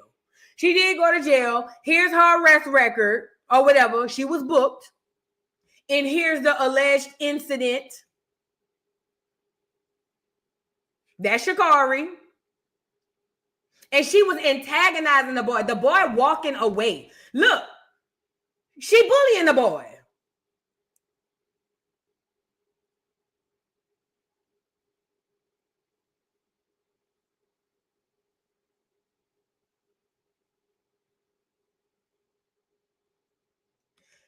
Do you know how toxic you got to be to risk going to jail at an airport and getting a federal charge? Do you know how unhinged and toxic you have to be mentally? I don't care who you is, to be in a federal place like an airport where you can get federal time and federal charges because you in your feelings. Like, could you imagine the mentality of the person? Yeah. I don't get it. And she going behind him. Look. This is unacceptable. It doesn't matter what he did. It doesn't matter how she feels. It is unacceptable. Completely unacceptable. And let me say this again. I want Sha'carri to win. I want Sha'carri to win. I am rooting for Sha'carri. Sha'carri has a story, and I want her to do extremely well. But right is right, and wrong is wrong. The way she was going up behind that boy, pushing the boy, hitting him in the head, antagonizing him. I thank God he's not the type of dude to hit her back. Because another nigga would have cold clocked her in the airport. You get it? And then the feminist women would have been on here crying, talking about protect black women. And he would have been well within his right to cold clock her. Because you just don't be able to get to put your hands on people. Now, moving on. So now, Sha'carri has something to say. Hold on, let's get Sha'carri on here. What you say, Sha'carri? And more than anything, let me go back. Run away when I. She said, I apologize to Christian. He came into my life and gave me more than a relationship, but a greater understanding of unconditional love. From what I've experienced in my past, due to my past trauma and pain, I was blind and blocked off to not only to receive it, but give it. I love him and to him, I can't apologize enough. My apology should be just as loud as my actions, honestly, louder. Wait, my apology should be a lot. Wait, what? My apology should be just as loud as my actions, honestly louder. To Christian, I love you and I am sorry. And she signed Sha'carri Richardson. Let's get into it. I refuse to run, but I refuse to run away, but face everything that comes to me head on, because everything on the other side is greater, but you got to go through in order to get there. So I'm Sha'carri, y'all. I appreciate y'all, and one love, much love, and y'all be blessed. Oh, it's Sha'carri, and more than anything, definitely a lot of self-reflection, a lot of understanding of not only putting myself in a compromised situation, but somebody that I have a deep care and appreciation for as well is something that holding myself accountable. I see myself, I'm taking this time to not only see myself, but give myself a certain level of help that overall is going to reflect who I truly am in my heart and my spirit, and not allowing this moment, but accepting this moment to be more. And so my only thing is I want to be more, not even just for myself, for my family, for my fans, and overly appreciate y'all supporting me and showing up and even holding me accountable to being my best self. So more than anything, it's Sha'carri.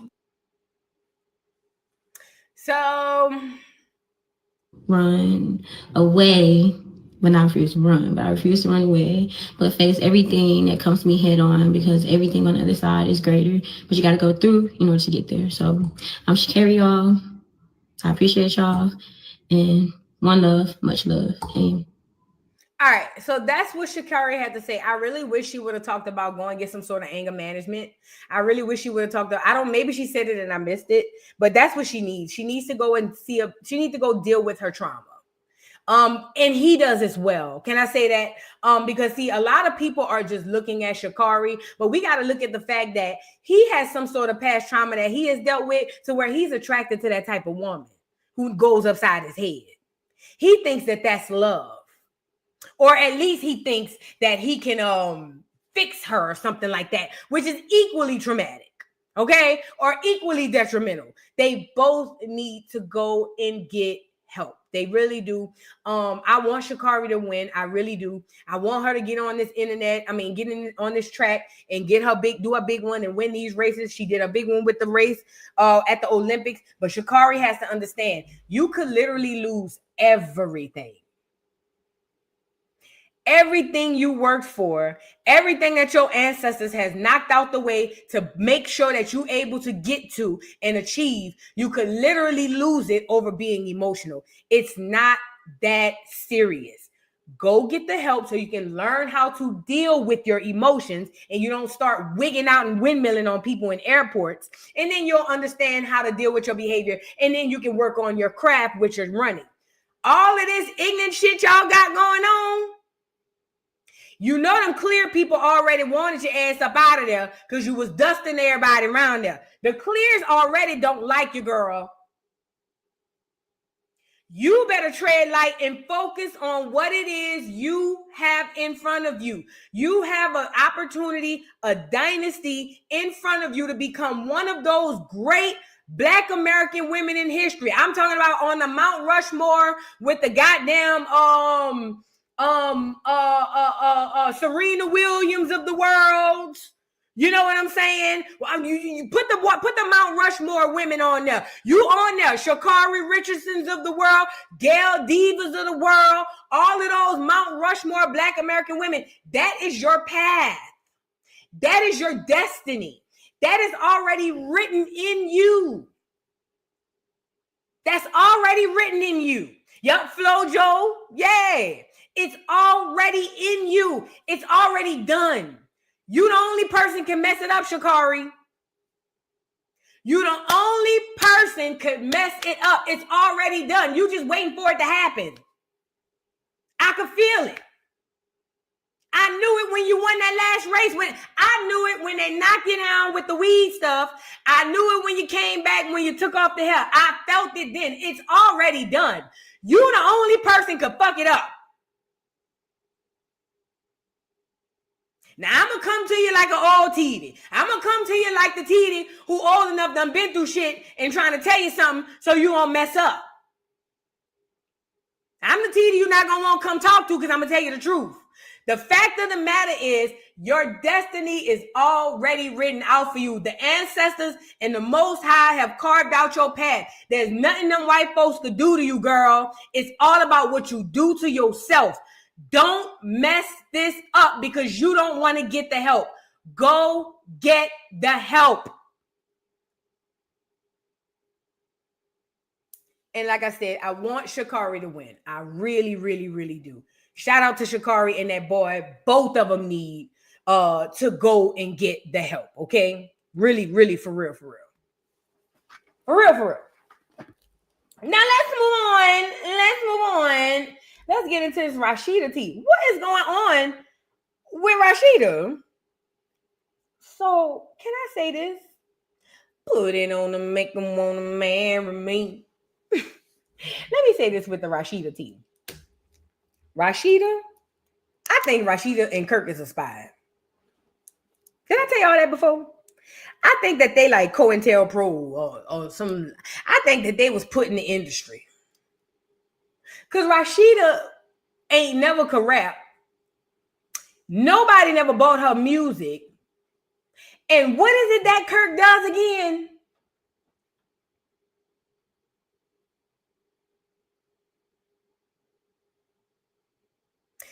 Something about Rasheeda in 3 earrings.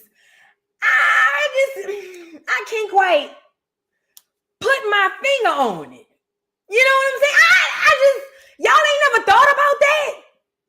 Because it's not like Rasheeda had like a wonderful career in Atlanta. I know, I was there. This is after Katrina. I was there, bitch. I lived in Atlanta. Girl, I lived in Gwinnett County. What did you saying? I was there. It's not like she had a career. You feel what I'm saying? It's not like it was a time where Rasheeda was, don't get me wrong, she had her time. But it wasn't like, ooh, girl, Rasheeda gonna be at, let's go. You feel what I'm saying? It wasn't like, ooh, bitch, y'all want to once, well, Rasheeda gonna be there. It was never that. I was there. I was in the club scenes. I was leaning with it and rocking with it in 2005, 6, 7, 8, and 9 in Atlanta. I was there. Where the hell does Rasheeda come from? Nobody want to ask no questions, but either way, Rasheeda in 3 earrings are in hot water, and rightfully so, because I told you what you put out into the universe is what you get back. Didn't I tell y'all that? I know what I said. I was there when I said it. I told y'all what you put in the universe is what you get back. Now, I've spoken at length about Rasheeda. We've spoken also as well about, damn, how many receipts this is? Golly. Let me come back to this. But we've spoken at length about Rasheeda's situation with K. Michelle. And a lot of people don't believe about that, you know, what you put out is what you get back. You know what I'm saying? A lot of people don't realize that, but it's the God's honest truth. Rasheeda was on a show with K. Michelle when K. Michelle came forward, telling us about Memphis and saying how he was abusing her. Rasheeda, it wasn't even the fact that Rasheeda didn't believe K. I don't think that was the part that really grinded people gears. I think the part that grinded people gears was how adamant she was about how it couldn't be possible. Like there's no possible way. But what we didn't understand at the time was Rasheeda was doing what she's supposed to do, protecting the industry. See, at that time, K. Michelle was coming up. She was on the outside. Memphis was on the inside. Now, mind you, K. Michelle and Toya are quote unquote friends, or whatever the case may be. And at the time, Toya is married to Memphis. So that's even more industry. It's about, I tell y'all, the game is so political, you have no idea. When Kay came out and told us that man was knocking her head between the washing machine and dryer, Rasheeda had to come in and say it didn't happen because she was the one to protect the industry. I told y'all these people are protectors of that. That's why they pay them the money they pay them. So when she was so adamant telling Kay that never happened, I'm sitting here thinking, how does she know? And I'm thinking, now that I know what I know now, it's not that she knows. Rather, she believes it or not has never been the issue. It was the fact that during that time, Kay, you're an outsider. You're not inside the club. We are. And what I'm not going to let you do is come on here and bash him. And that's why she was taken up for Memphis like that. It's not that she knew for sure that he didn't do that to Kay. She didn't know. She didn't care. It's just that you were an outsider. Now, that was real down bad. And K. Michelle has not been letting up off Rasheeda ever since. They talked about it on the reunion. They talked about it during the show. K. Michelle has been on her ass, or whatever the case may be, or at least every time it comes up. Well, ever since then, it's been looking real rough for Rasheeda. Now, we didn't know prior to that, or maybe we did, I don't remember, that 3 earrings was as horrible as he was. I can't remember. But either way, we started finding all these outside kids, new women. Now, we just heard him and the baby mama, and all of them was at the same resort in the same house on the other side. Girl, girl, in my opinion, it wouldn't surprise me if Rasheeda, Kirk, and that girl be sleeping together. It is Atlanta. This is Atlanta. Welcome to Atlanta, where the players play. It would not surprise me if Rasheeda, 3 earrings, and Jasmine, all 3 of them be in the bed together, living under one roof. Y'all don't understand Atlanta. A lot of y'all ain't never lived it and been in it, so y'all think that what I'm saying is far-fetched. If you've ever been in the culture of Atlanta, you know that what I'm saying is actually more probable than possible. Hello? See, they playing it up like they beefing it on this here internet and on this here show for the coin. Y'all don't understand the reality TV angle neither. We don't get into that another day. They playing that up for TV. It wouldn't surprise me if when they say cut, all 3 of them gonna hop in the same car. But either way, life has been in shambles for Rasheeda. And then it seems like here recently, it's getting worse. Because now with Rasheeda, now it's alleged that her son, so apparently her daughter had a boyfriend who was a rapper. Now, this is what I'm hearing. They say that the boy was abusive. I don't know if this is the truth. I don't know if this is facts. Don't get me the line. According to what the rumors are saying, this the boy right here. His name T Hood. They say he was a rapper or something like that. Let me get him on here. Hold on. Let me get him on here so y'all can see him. Y'all get the likes up on the video. So the rumor has it that this boy T Hood was dating Rasheeda and Kirk's daughter. We've seen her on the show many times. As a matter of fact, there was a scene where her and her brother were talking about, I can't remember what they were talking about, but these are the 2 in question. Both Kirk and Rasheeda's son and daughter are the people in question. Now, this is the guy who was supposed to be dating Rasheeda's son. Legend has it that he used to beat on her, or at least they used to fight. I don't know. That's what the people in the streets are saying, that he used to be putting hands and feet on her. According to the story, they say, I didn't say it, But they running around here saying that the brother found out about it allegedly, and he came to his sister's defense, and it ended deadly to where the brother ends up shooting, allegedly, the boyfriend, who ends up dying and losing his life. Now, once this happens, all hell breaks loose. Everybody was all on the internet. It goes viral. People was like, oh, Rasheeda's daughter had her boyfriend killed by her brother. And then she came out and was like, that's not true. None of that happened. It didn't go down like that. And then as the time started going by and the day started flourishing and I was in New York doing my NYC thing, I started to realize more and more stuff started coming out. More and more rumors and more tea. Now, this is the gag. Before we get into it, this is just my opinion. When I found out that this boy died at 33, I said, what in the Illuminati? Hello? Is this thing on? Hello? Because that was the first headline I saw.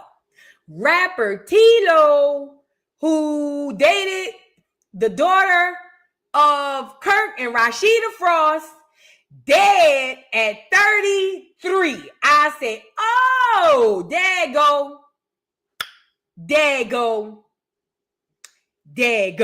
If you know, you know. Okay? Neither here nor there.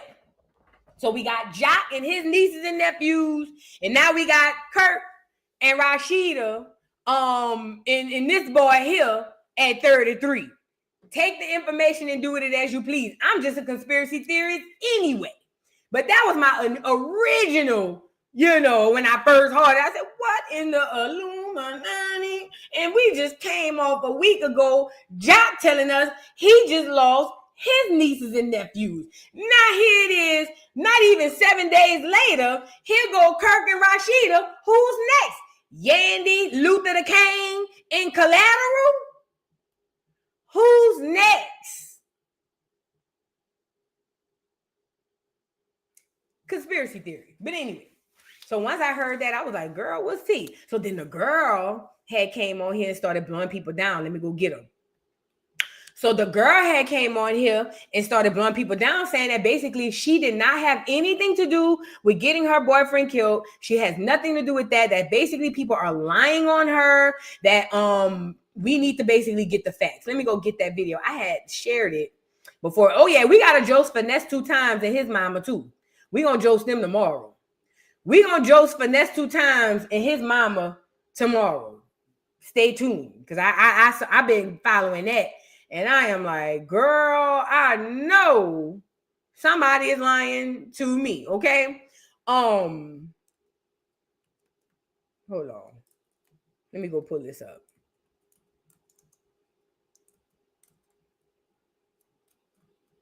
Y'all get the likes up. Let me pull her up, because she had came out and was basically telling everybody to mind their business, that that they don't know what they're talking about, and that she didn't do anything. I don't want to read this because she basically is saying that she's not to blame. I wanted to get into the video that she did.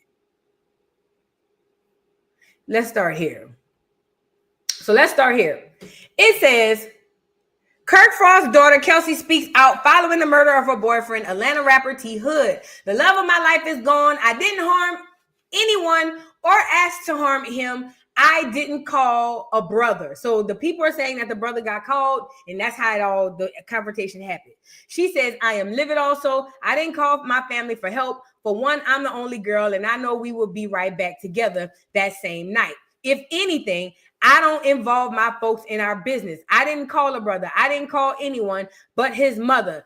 That's my baby. So what she's saying is I get it. My brother came out and did what he did, but I didn't do that. I didn't call him because I know me and my old man is toxic. Yes, he be knocking my head through the washing machine and dryer, but we be back together. See, that's another thing I want y'all to understand.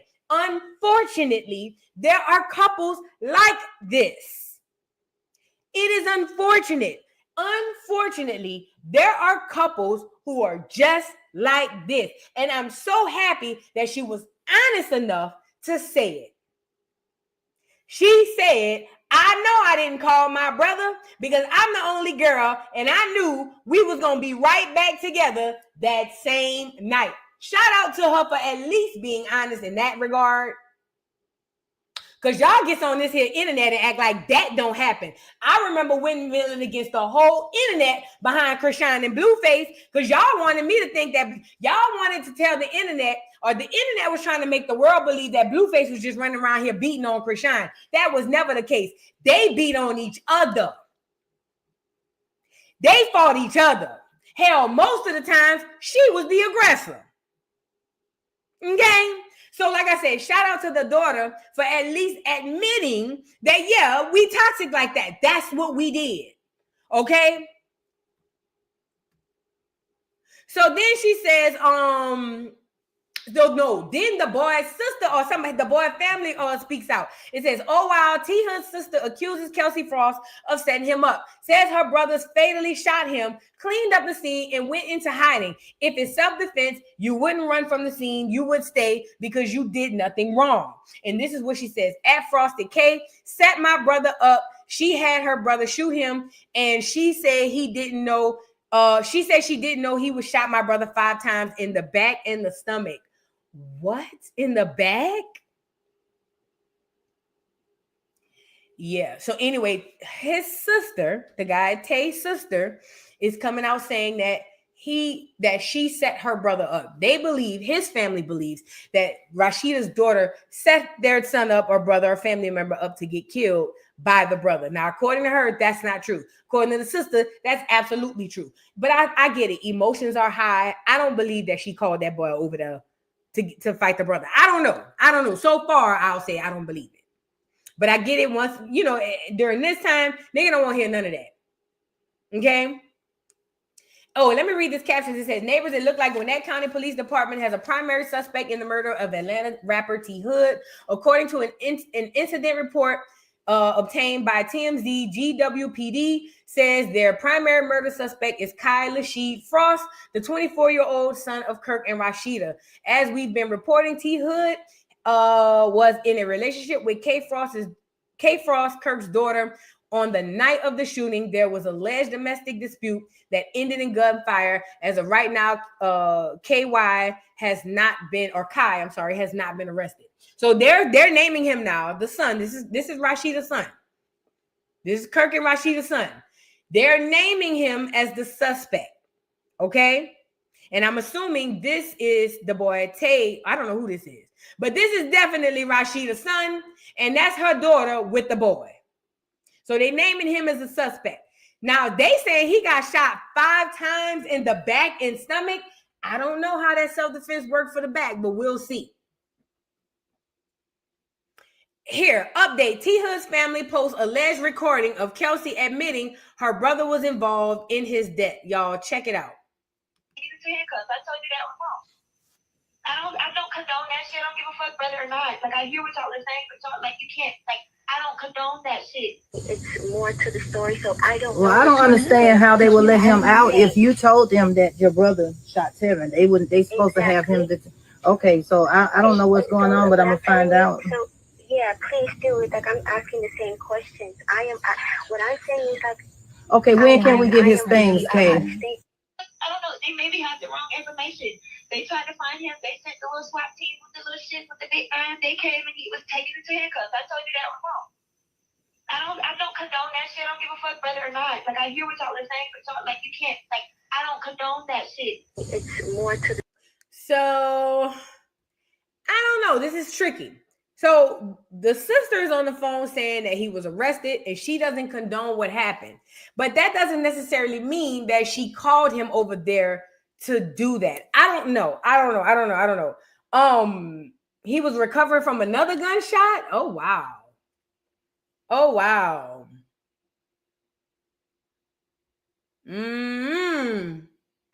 But she is on here admitting that basically, yeah, he did do it and he was arrested. This is what the daughter's saying. Now, this is the family because they feel like, girl, we're not going to let y'all get away with killing my brother.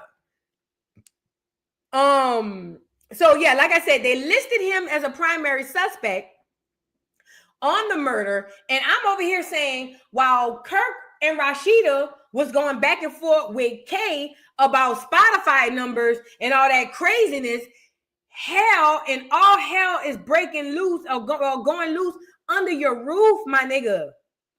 Your children, what is happening? You have a daughter who just lost a significant other and a son who's the possible suspect. You cannot make me believe all is well in Frostland.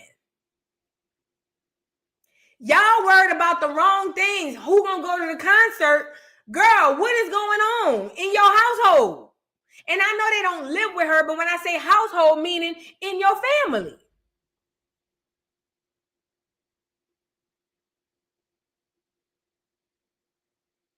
You see, I am of the belief that, and I don't think it's specifically for what she did to Kay. I don't believe that. I don't think that what she did to Kay is specifically the reason why things could be going awry in Rasheeda's life. I believe, like I told y'all before, it was how adamant and the intent behind the reason and why she was doing what she did. It was the deviousness of it all. It was how cutthroat and how, like, I was looking at a soft, beautiful, because regardless of what we say, Rasheeda is a beautiful woman. She's a gorgeous girl. She is. Rasheeda, one of them girls, fresh out the shower, bitch, head wrapped in a towel, you can't touch her. She's slow as a turtle, don't get me wrong. But you got to be honest. When it comes to Rasheeda, she's a beautiful girl. I was looking at a beautiful woman, but I was seeing an evil devil. And I believe because that energy is what you put into the universe, I believe that is why you could be receiving that sort of devilish, evil energy back. Does that make sense?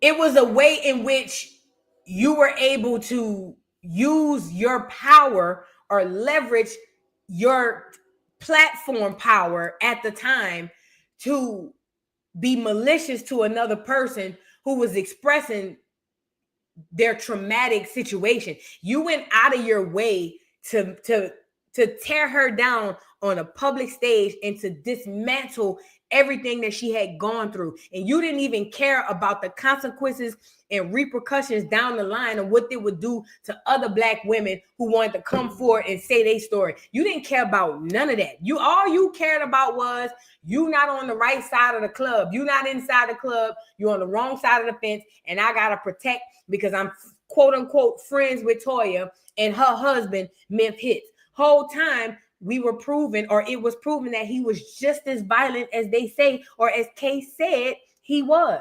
I believe this is why that energy them circle back. I believe that. Like I said, it ain't just about her saying I don't believe you. I believe that energy, that vile, nasty energy you put out during that time. That's why on this same platform where you spewed that vile, nasty energy, that's the same platform where you receiving it back. I believe that. Now, it's been a bunch of craziness going on as it pertains to Rasheeda and Rasheeda's daughter, because the boy family has not been letting up. Do you hear me? They have been going in, showing all types of evidence. Let me go get it. So the family have been going in on this girl, posting so many receipts you can't even count them. Let's go get them. And they trying to basically come out and say, yeah, you called your brother. And listen, what they're saying, if what they're saying is true, or if the police were to listen, because they listen into everything, if the police were to listen to what this family is saying, then this would literally have not only Kirk's son in jail, it would put his daughter in jail too, because the family is trying to say that she set this up. That would mean Kirk and Rasheeda would lose both of their children, not just one. Because the family is saying, you got my brother killed.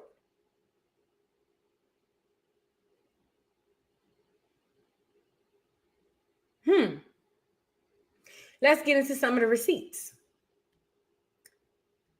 It says The family of murdered Atlanta rapper T Hood continues to demand justice and called out Rasheeda Kirk Frost and their two sons while sharing alleged phone calls with their daughter Kelsey Frost.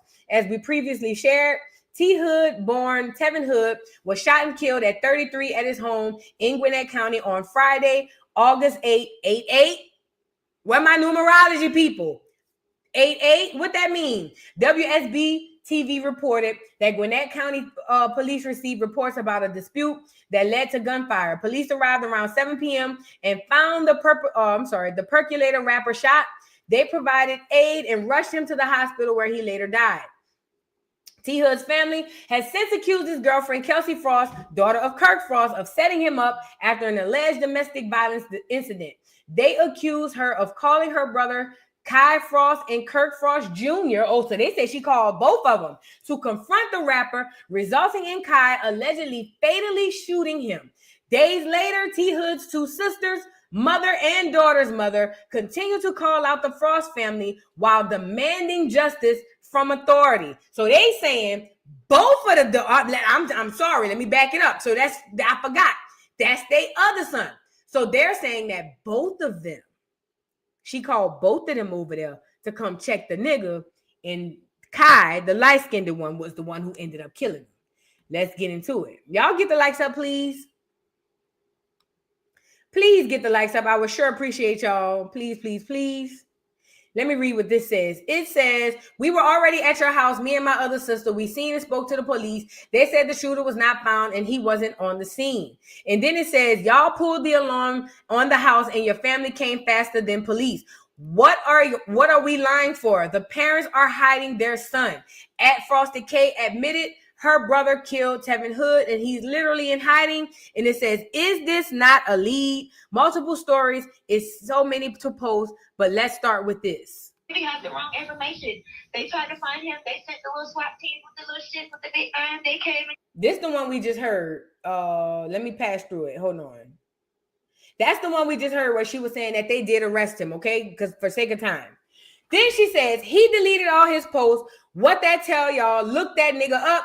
And then they says was never detained, never in custody. So this is what Kai posted on Twitter or Instagram or whatever this is. Look like Instagram. He says was never detained, never in custody. And then it goes on and says, she said there's more to the story. Yeah, because obviously y'all lied. And if y'all know at Frosty K, you know she's an overly dramatic liar. She do shit and play dumb afterwards like she didn't do it. Every day since Tevin passed away, she story changed. Okay.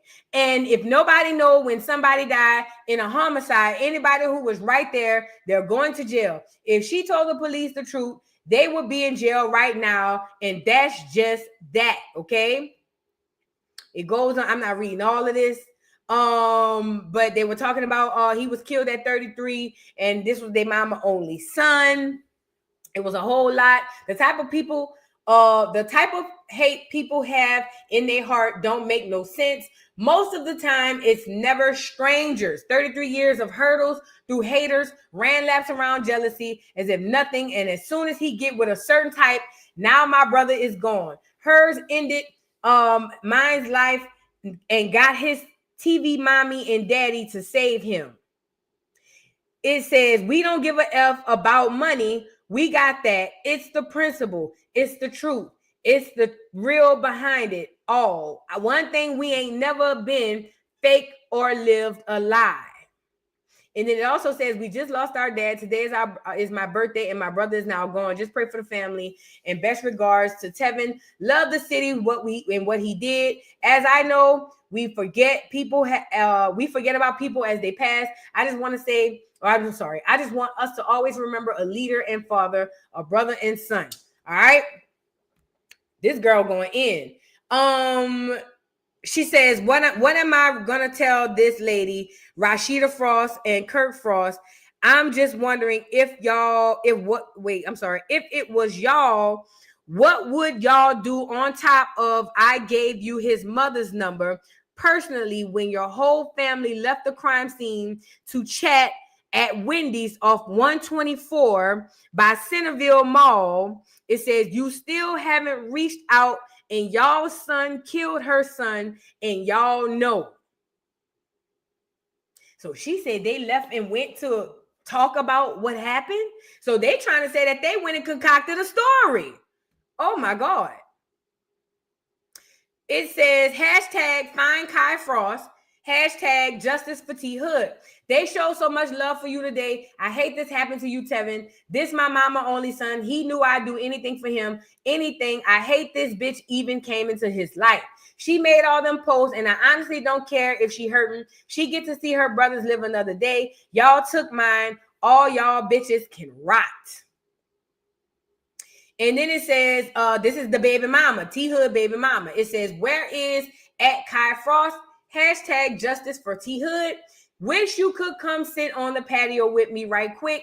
I told my baby she was speechless and her eyes filled with tears, but she didn't cry and hug me because I was crying. So this is the baby mama. Now she's saying that they want to find the girl Sky. She's saying, where's Sky? Basically, they're saying that the whole family went ghost. Anybody know me, know I'll do whatever my family. Tevin, you know I do anything for you. My soul gone, man. I feel numb. It's not a blunt or drink that'll make me feel any different. I'm going to miss you every single day. That's what I say to you. When I talk to you, you can hear me. I'll be talking to you all day asking why. But I know you with dad and y'all been waiting on me to cheer up and celebrate 23 years I got to spend with you. And I promise the only thing is I can ask for is that for you to be here with us. There was so much you had to teach me. I haven't even seen the half of life yet. We supposed to be laughing at funny posts you send me or pulling up saying I'm ugly. You know you did your big one leaving us like this.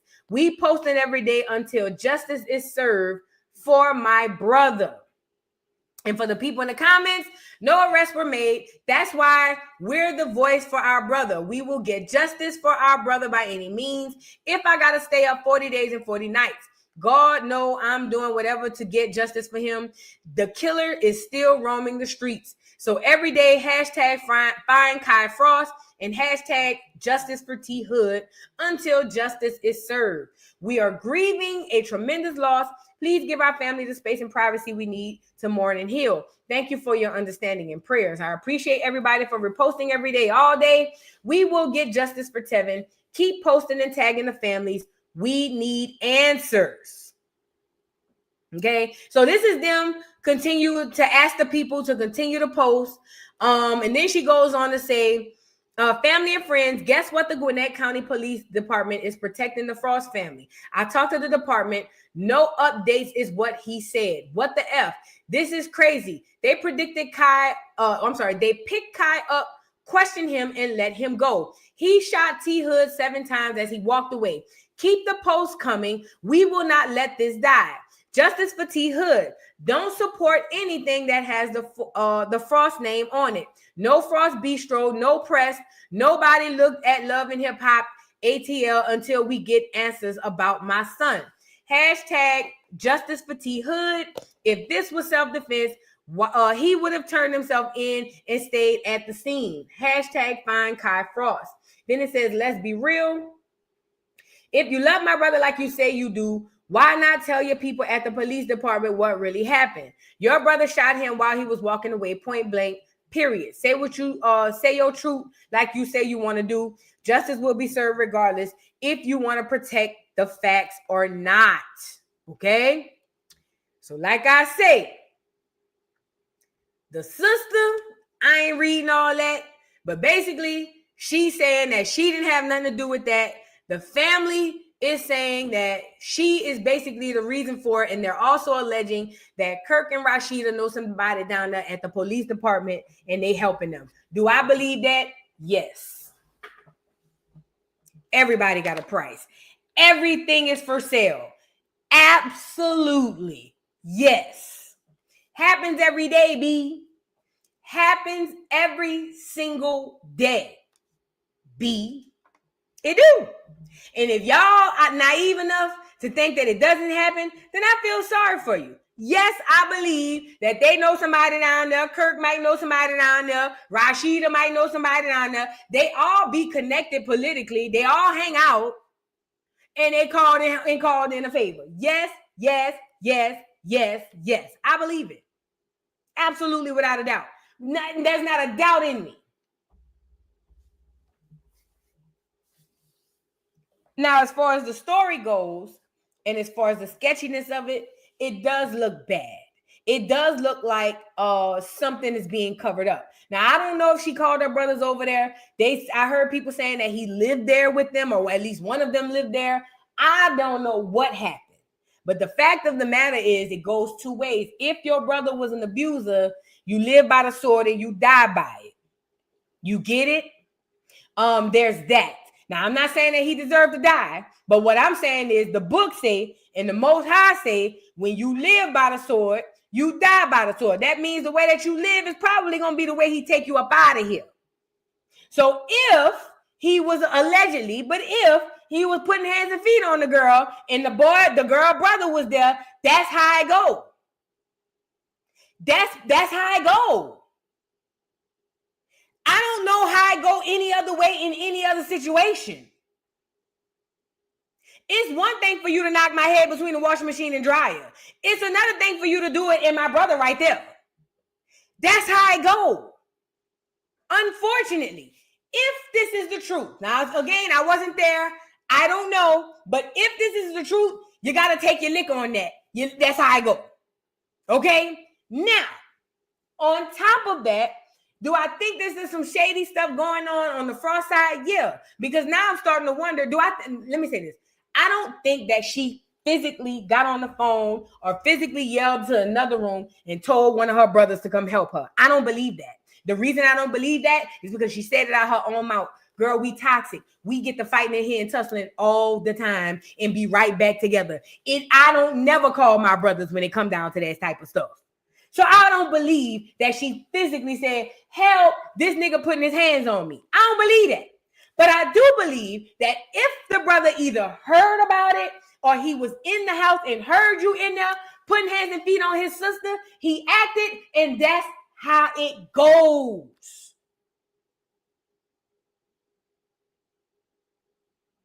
Okay?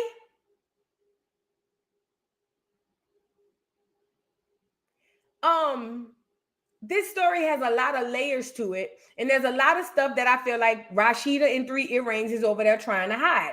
Because why is y'all going off to the side and having conversations? What y'all trying to do? Get the story together? What y'all gonna tell the police? Hey, don't y'all be? I watched a little bit of that Tyler Perry thing back in the day. What it was? What they were talking about? It was one of them shows he got. Where there was strippers and they was trying to rob the dude. Remember on that show, they was talking that whenever something happened, or boy had the police on speed dial, it was 2 brothers that had a buku money. And whenever they had the police in the pocket, I tell y'all, they show y'all the real truth in the movies and TV. Y'all just be entertained. Y'all just be entertained. I believe that just like in the movies, when shit go left on power and all that stuff, when they get to calling the police saying, hey, bro, handle this. Yes, I do believe that Kirk made a phone call and said, hey, yeah, come check this. Yeah, Beauty in the Black. That's the name of it. Yeah, I do believe that. And that makes me feel like you're covering up something because something was done unjust. That's what that made me feel like. There was something done unjust and you know it. That's why you doing all of that back, if that's true. But that's why you doing all of that side hustle type, all that suspect type stuff. Like going to have conversations and talking to the police off to the side and all that stuff. This is a very, very, very sketchy story.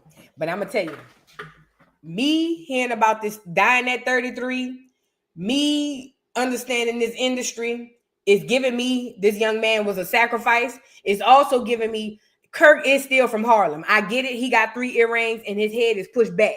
It is. He got a smush in the head, in the back head. His mama didn't shape his head. You know what I'm saying? When she must have laid him on his back a lot when he was a little boy, when he was a baby. So she didn't shape his head. So his head pushed back. His head is pushed back and he do wear 3 earrings. But Kirk is still a man. And from what I heard slightly from Harlem, Kirk really ain't no hoe ass nigga. You see what I'm saying? Now, I'm not saying Kirk is the biggest, baddest nigga in Harlem. I didn't hear that Kirk was the coldest nigga or the hardest nigga from Harlem. But I also didn't hear he was the hoest nigga from Harlem neither. What man wants to hear that a nigga running around there knocking his daughter's head between the washing machine and dryer? This is a genuine question. What man wants to hear that some nigga, especially a rapper nigga, is knocking his daughter's head between the washing machine and dryer? Is given the conversation could have been had prior, and Kirk was like, man, look, that nigga get out of line again. Okay?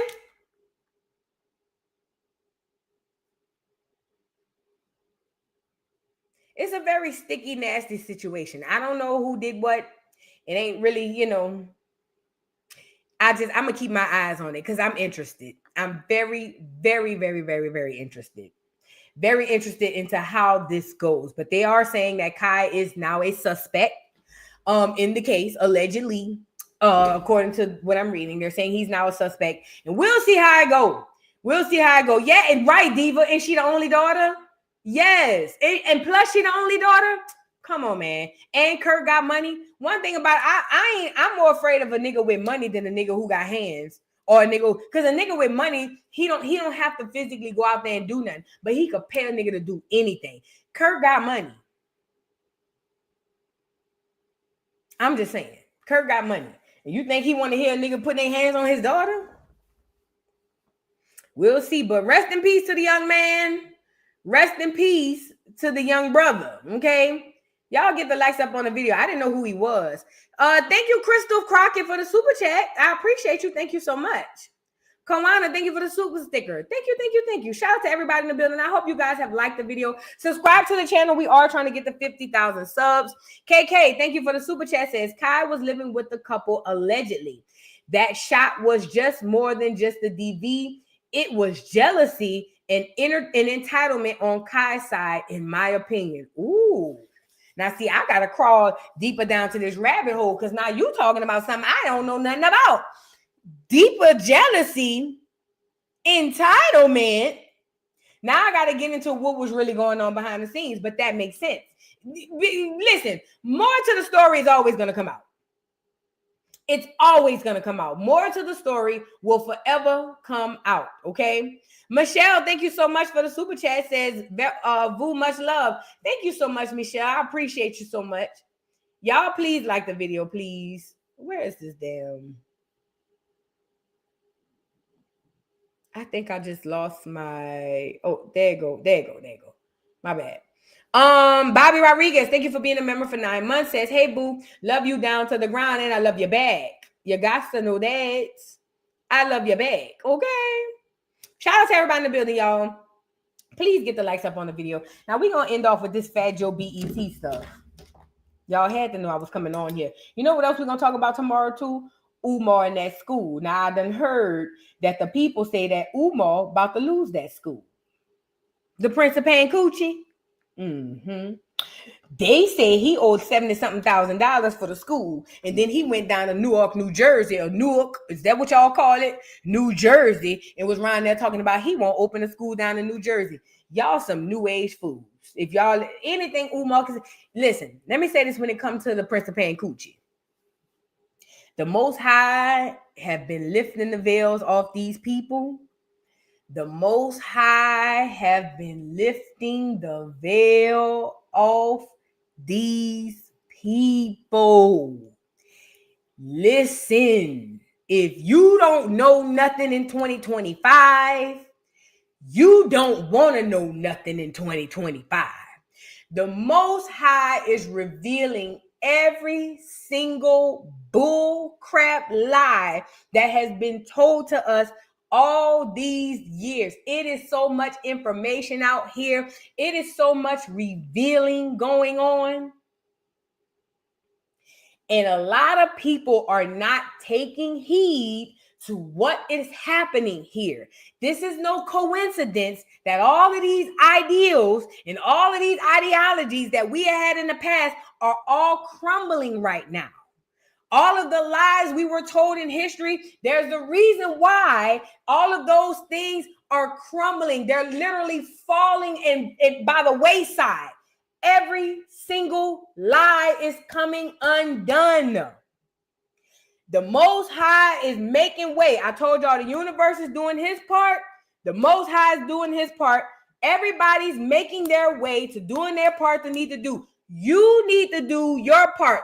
Let this change happen. Let this change. You better. Listen, you better let this change happen. Y'all want to resist it. I get it. I don't like change neither. Y'all want to resist the change. Y'all want to, all that bullshit. Y'all better stop. Let it go. Let it go the way it's supposed to go. You get out the way. You get out the way and let this interstate roll. You get out the way. You stand on the side and you take care of what you got to take care of with you and yours. Let the Most High deal with what he got to deal with. Don't you get in the way of that. The Most High, let him deal with his people.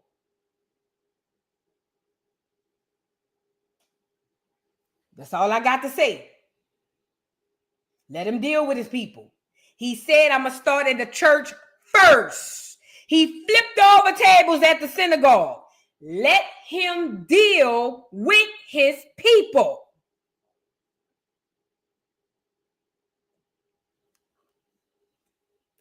Let's move on. We'll discuss Umar crazy ass.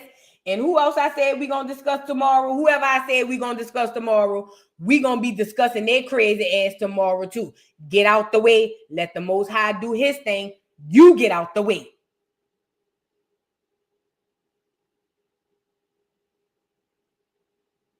All right, let's move on.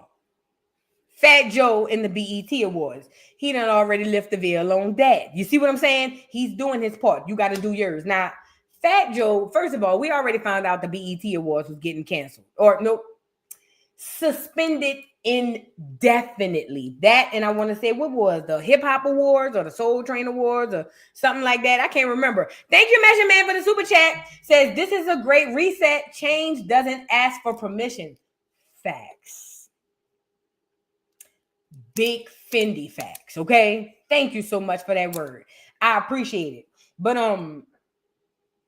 we already knew that a lot of the things that we had built from the ground up as a culture, the people, powers that be, are taking that because they don't want us to have any wealth. The goal for us as a collective community are to be 110% dependent on everybody in the world. Let me tell you why this is the case. Because at one point, the entire world was dependent upon us. Okay, I'm not gonna say 100%, but a lot of the world depended on us. They looked at us as a blueprint of what to do, what not to do. A lot of language, a lot of culture, a lot of fashion, food, everything. The same thing that happens in 2025 is the same thing that happened in 425 BC, because there's nothing new under the sun. Everything you did has already been done. Okay, now the reason why they are making us to become this permanent dependent underclass is because there's a collective group of people outside of Black America and this Western world that do not want to be put back into their rightful place, which is beneath us. Okay, when I say beneath us, I don't mean as if like we're better than anybody. I mean as far as like what we contribute to the earth. Okay, let's what we contribute, period. Let's just be honest and call a thing a thing. Let's rip the Band-Aid off and call the baby ugly. Okay, now why is this important? When it came to the BET Awards, that was one of those things like Essence that a lot of tethers and a lot of non-Black American people tried to take over and make their own, but they're not making it their own. What they're trying to do is use the momentum that we built from the platforms and the things that we had, the things that we created from scratch, from nothing. They're trying to take the momentum and all of the history and hard work that we put into that to sell us their products, to sell us Africa. And the problem with that is we don't want to buy. We don't want to buy that shit. See, the 70s gave a lot of Africans in America a false sense of ideology of the Black American in America. And let me tell you why. Because in the 70s, we're just getting the whole Roots movie thing. Our mamas and daddies was in school or whatever when they reeled out the TV and played the movie, the Roots movie TV series and all that stuff. So it was a huge Africa movement. They came out with dashikis in America. We came back with the froze, which we had done for thousands of years, but we came back with the froze. We had the dashikis. We was hollering Black Power. We was over here hollering Save South Africa. We was over here hollering Free Nelson Mandela. We was over here hollering Go Back to Ghana. We was all into it, and it gave the Africans who are here in America to literally take and extract the wealth from us. It gave them a false sense of ideology of who we are. See, they really thought that we were going to put Africa before everything. And for a while, we were.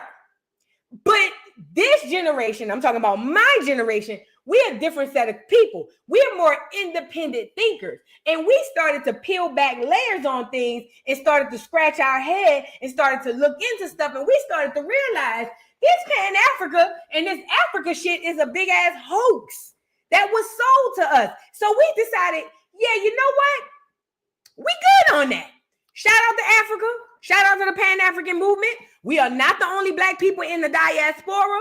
I'm pretty positive a lot of y'all gonna be able to come together and do what y'all need to do. But for us as FBA, we just gonna sit this one out. It caused major hysteria. And y'all are wondering, why are they over here telling us that we xenophobic? Why are they over here dragging us on TikTok and Twitter? Why are they so mad? Why are they so mad? Because the only thing make a man mad is when you mess with his money. You a walking commodity. You a walking commodity from the brokest, poest, nuttinest, crackheadest nigga in the world, in America. You still can make these people money. They walk around you. They hover around you to take from you. And when you delineate, that immediately cuts that line and they can't take.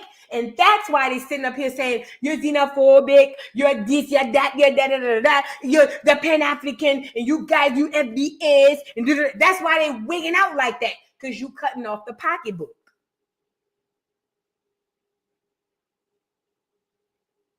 Simple. All right. But I think that this is deliberate. I don't think that this BET infiltration, this Essence infiltration, this is deliberate. It is to dismantle the things that we built so that they can come back and rewrite the history. I told you, there's a reason why they keep putting them in our movies. That's the reason why they keep casting them as the stars of our history. There's a reason why they put their face on our names, is because they want to completely erase us. They want us walking around America, around the world, not knowing nothing about who we are, and everybody eats. And then we become the new digital, mental, and spiritual slave for everybody in the world. Okay? It's deliberate. They doing this on purpose.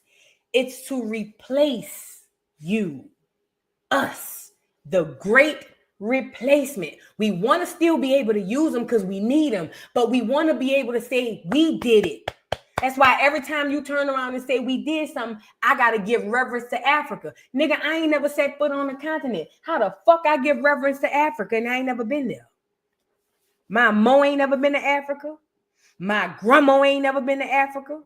My great-grandma ain't never been to Africa. And my great-great-grandma ain't never been to Africa. And the grandma before her ain't never been to Africa. And I know this for a fact. So how the fuck am I supposed to give all my greatness to a place that I don't know nothing about, that I've only seen on TV? It's a sense of entitlement that they have. How dare you take your money away from me? They have this ideology that we're less than them, even though they know they don't exist without us. And that bothers me. It burns my soul. And if that makes me seem racist, then call me that. I'll answer. I can't go nowhere to no other country and treat the people the way that they coming over here treating us. Nowhere.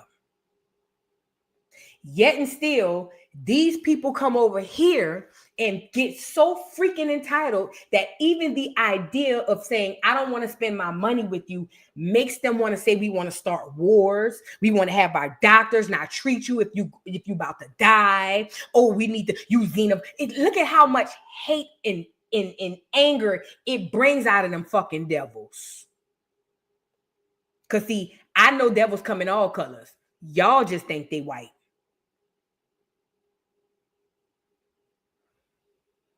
Hello? Is this thing on? I understand that the devil come in all colors. He don't just come in white. Y'all the only ones think they only come in white. That's how we got where we at right now. That's how we got where we at right now. Because y'all niggas only thought the devil only came white hair, blue eyed.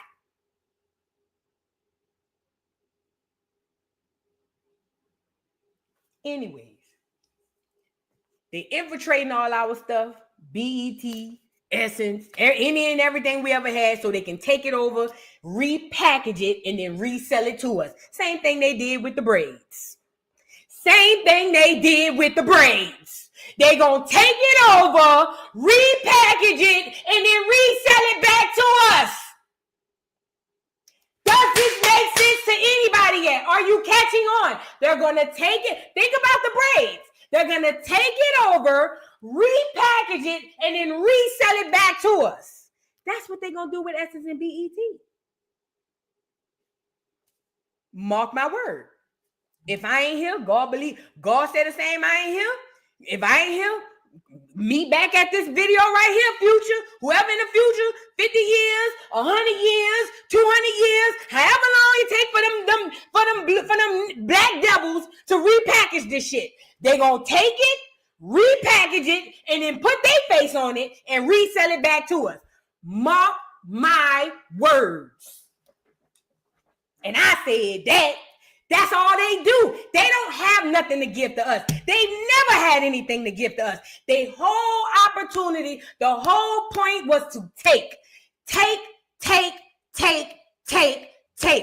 Everybody around us is taking. We the ones just giving. And they so entitled with us giving that the very second one of us say, you know what, instead of giving this time, let me hold my money. Now they want you dead. Crazy work, right? Crazy work. They it's so bad they want you dead, because like my daddy said years ago, the easiest way, the quickest way to lose your life is to cut off a man's livelihood, the way he feed his family. My daddy told me that when I was a little girl.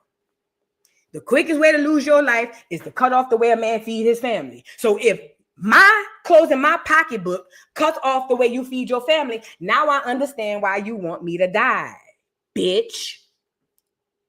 But guess what? I'm still alive. I'm still alive. And you bitches can't do nothing without us. And you ain't gonna do nothing without us. And the delineation is gonna push forward. And when it does, you're gonna be left to hold your own shit.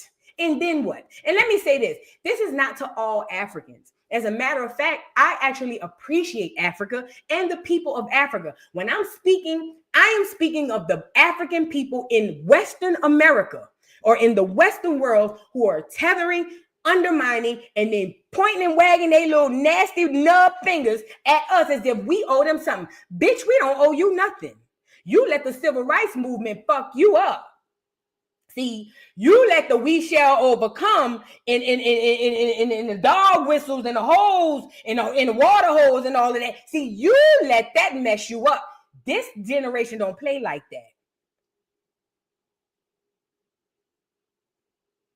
We not them. We not them. We a different set of people. You get it? Same fruit from the same tree. It's just this, we a little more ripe. And if they believe, because listen, and I need you to understand this. I need you all to understand this. Listen to me. When them folks came over here to the Western world to conquer us and enslave us and make us prisoners of war, they had people who look like you get off the boat too. You think it was just white folks? It was Black Europeans as well. You have to get used to that. Not only just Europeans, African. Everybody paid a part. Everybody was, yeah, let's go get them niggas.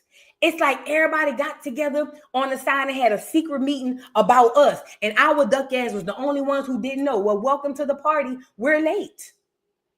All them motherfuckers was working together like they still are today. The African only is able to do what the white boy allow him to do. Does that make sense? He can only put the corner store in your neighborhood if the clear man say go. If the clear man say no, he doesn't get the business. So that means there's an under the table handshake that you ain't in on.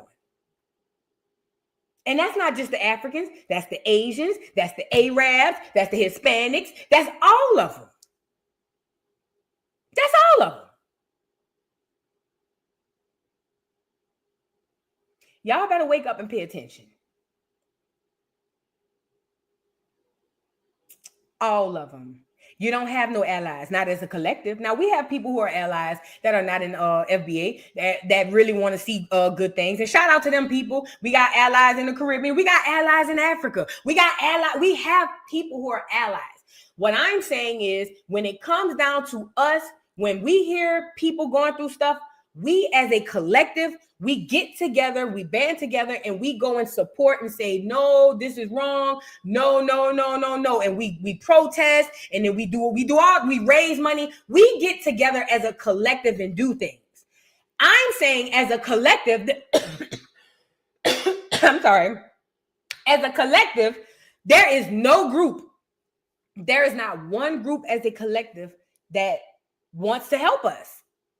We are on our own, and we have to understand that, okay? We are solely on our own. We ain't got no help. It's just us.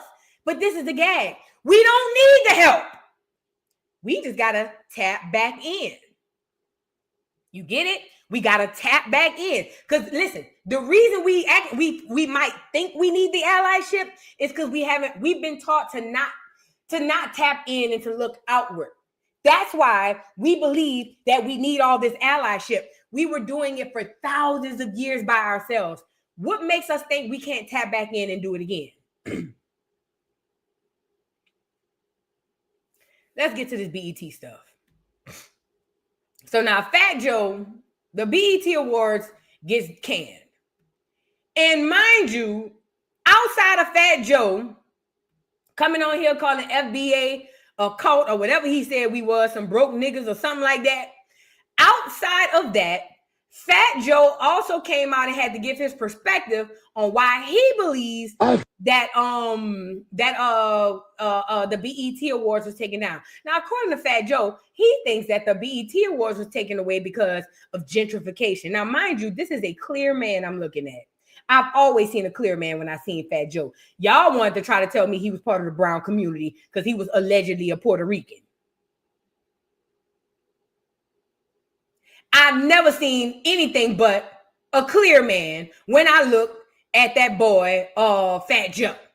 Okay? But Fat Joe decides that he wants to come and talk about, and this is another thing too, it was the audacity. And let me tell you why. Because Fat Joe hosted 2 BET Awards. But when it comes down to all things BET Awards, why is it that Fat Joe seems like he's the one who wants to be the spokesperson for BET? Fat Joe is not the spokesperson for BET Awards or BET. And let me tell you why. Because no matter what Fat Joe says, no matter what Fat Joe does, Fat Joe will never be the staple in Black American hip hop. or Black American culture, period. But he's just as much of a colonizer as anybody else. He's the same conquistadors, the same Spaniards and conquistadors that came to my West Caribbean people in my Caribbean and South American islands. Them same Spaniards that got off that boat and laid claim to your land out there on West America and even in America, North America. That's the same Spaniard right there. This nigga hosted 1.5 BET award, and now he gets to speak on all things BET awards as if he is the authority over Black music. This is a clear white man. I don't give a damn what language you tell me he speaks. This is a clear white conquistador / colonizer. And it's the entitlement. But this is what happened, Black America, when you fall asleep. When you fall asleep at the wheel, the nigga sitting in the passenger seat who get the guy in the car, he really started believing that he's the hero. He really started believing that he's the one driving. We had fell asleep behind the wheel for almost 100 years. And now all these immigrants, while we were asleep at the wheel, that we just welcomed and ushered on in, they all coming in, laying stake and claim to our stuff, telling us we don't own nothing, talking to us crazy, wagging their finger at us, threatening us, all types of stuff, because we were simply asleep at the wheel. It's time to wake up. Now let's get into Fat Joe talking about gentrification. According to him, the BET Awards was messed up because it was gentrified. Now this is a white man telling us about gentrification. You can't make it up. Let's get into it. BET, this is a form of gentrification, what's going on right now. Right. So I don't know if y'all really want to ask me about this shit right here, right? So BET came up as a community station for Black people, right? The urban culture. And our man, what is Bob Johnson, took the check. He sold it, first Black billionaire, whatever the case may be. He sold it to Viacom and Paramount, MTV and them, VH1 and them. Little by little over the years, quietly, they've been firing a lot of people behind the scenes in BET, and everybody who has something to say, they've been firing them and this and this and that. And I know because I've been working on the BET Hip Hop Awards for 3 years. Shit was like the budget, not for me, but the budget just getting chopped. And can I say this? Shout out to Jada Kiss. Me and my best friend were just talking about that verses they did, how epic that was. One thing I learned about these colonizers, and this is why I say, and I'm using him as an example. I don't care. I'm using him as an example. This is why we got to start really working on keeping close-knit communities and making sure that everybody understands treason. You see what I'm saying? Because these conquistadors and colonizers cannot do anything unless they are invited in. You know, like the movie Sinners. Remember in the movie Sinners, the vampires were throwing a whole goddamn hayride outside of the doggone club. But no matter what happened, they could do whatever they want outside, but they could not get in unless they were invited. Why is this important? These devils cannot get in until they are invited. And every time you see any of these damn devils, they always with one of us.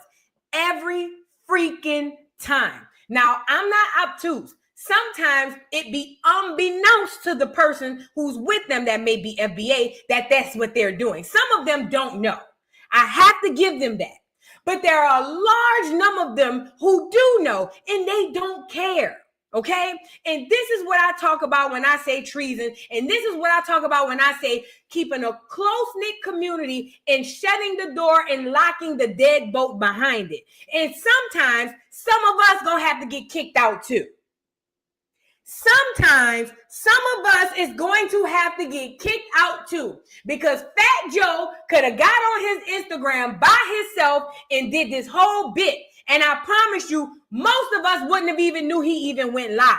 It's only because he's on this podcast with who? Our beloved Jada Kiss that we're even listening to this cracker. This is what I mean when I say we really got to start looking at who all are these enemies? Now, again, I'm not trying to say Jada Kiss is an enemy, but I'm using him as an example. In this situation, Jada and Joe got to go. You get it? See, I'm a very militant type bitch. You feel what I'm saying?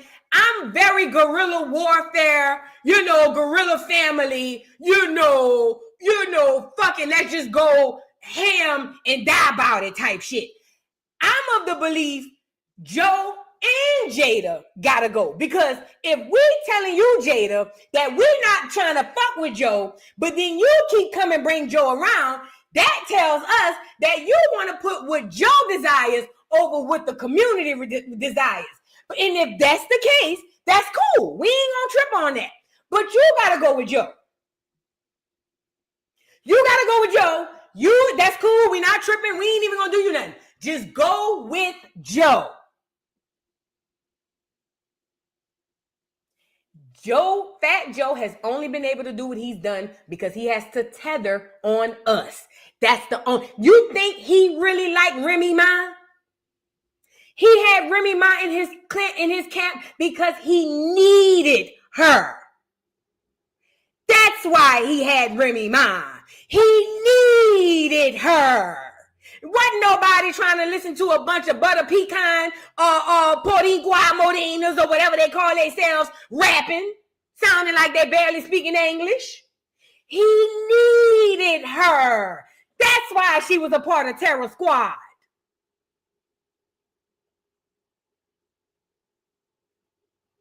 So again, Remy is another one. If you want to go with Joe, that's cool. Go that way. But this is the gag. When you go that way, you can't come back this way. You get it? So I just saw Jada Kiss on the couch, and like I say, we wouldn't be even hearing from this bald head, glazed donut ass nigga if it wasn't for a Jada Kiss. And people like him. And chopped. And last year, I debuted my single with Khaled in the VMAs, and Katy Perry's still flying through the air in the VMAs. They still blowing out of the cannons. They still flying in the air. They still got all the tricks. They still got the budgets. They got the shit, And so I think in the entertainment world, I don't think I know this was like a form of gentrification. They kept And do you know that you can hold these celebrities to that standard? As a matter of fact, Black America, you have more power over celebrities than the powers that be. Because it just dawned on me. Do you know that if we had exiled Fat Joe completely from the community and put our foot down and said to all other celebrities, if you bring him around, then fuck you too, and we gonna stop supporting you too? Do you know that Black celebrities would have told Fat Joe, get the fuck? Do you know that? See, y'all don't really understand how much power you yield. If us as a community had said together, you know what? Fuck Fat Joe and anybody rocking with that nigga. And if you rock with him and we see you rocking with him, then cool. We not rocking with you neither. You really think about it and really stood on it. Do you think they'd be on this podcast right now? Hell no. Hell no. But there's no real consequences, okay? There's no real consequences. Underfunding them, and you ain't got no money to be creative. That's why you was watching the Ratchet Awards and all that. They ain't had no bread. Okay, let me say this, and I'm gonna start with that last part he said. That is not why we were watching the Ratchet stuff. Money ain't had nothing to do with the Ratchet stuff that was going on with BET.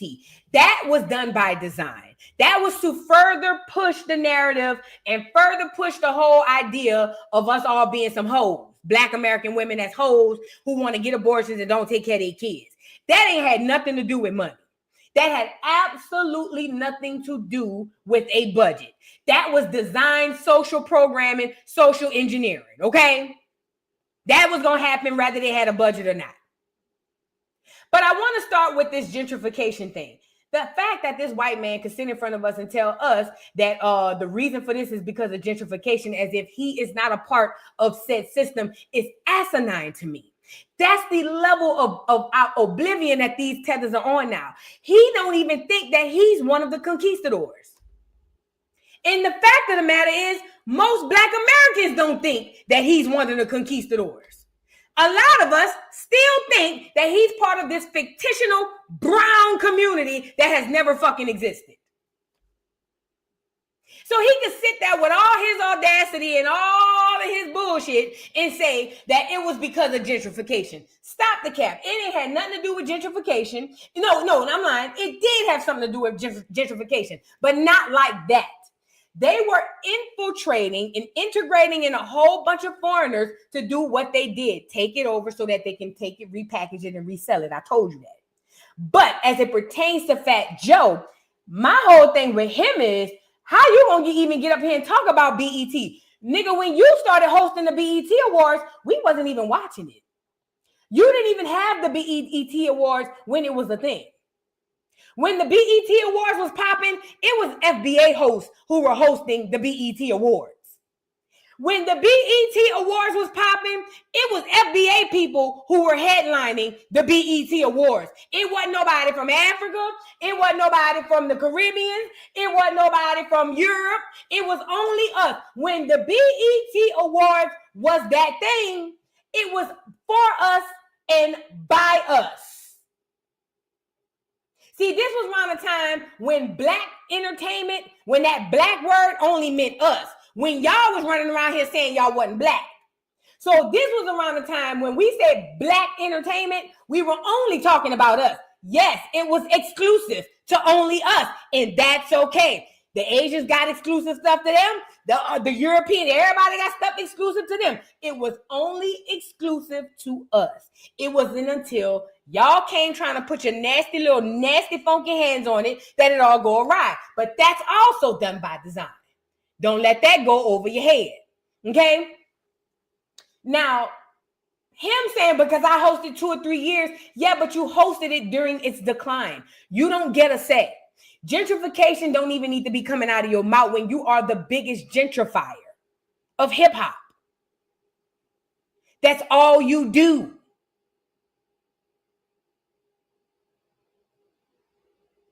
All you do is gentrify everywhere you go. At one point in time, Fat Joe was getting featured from every Black American artist you can name. You can't name a Fat Joe song with just Fat Joe on it that we all love and adore. Every single one of songs that Fat Joe has had that he's ever done anything on, he was tethered to an FBA person. Debate with your mama, your mom, or your abuelita, your mamon, or whatever you call it down there in Spanish Harlem. He's done nothing on his own. He is nothing without us. He always needed one of us to tether on. And now he sits up here in all his glory and jean jacket to tell us that it was gentrification. I'm talking about the #1 gentrifier is on here telling us that it was gentrification that killed the BET Awards. You fed, allegedly.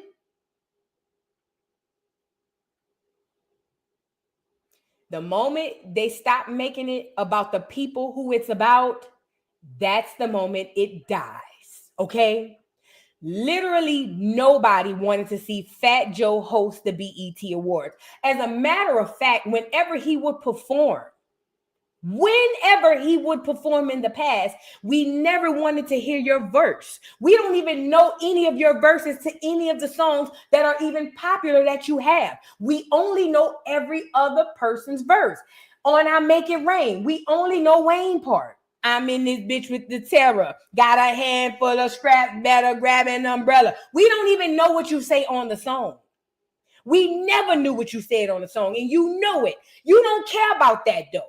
It didn't matter. You were able to walk amongst those kings and blend in as if you were one. But the fact of the matter is, a few of us had glasses on. We already knew you never was. and you never will be. So to sit on this couch, and for anybody in the future who might see this and use this as research, Fat Joe ain't never been shit to the FBA, Black American, African American, freedmen, Hebrew, Israelite, whatever niggas is. He ain't never been a staple in nothing in our community. We only allowed him and nodded our head because other people in New York were saying give him a pass. That's the only reason we nodded our head and said, all right now. Because I'm telling you, we don't listen to the nigga outside of New York. The only reason we nodded our head and gave this cracker a pass is because the people in New York were saying, but no, let's give him a chance. He in the brown community, so we let y'all live, but not no more.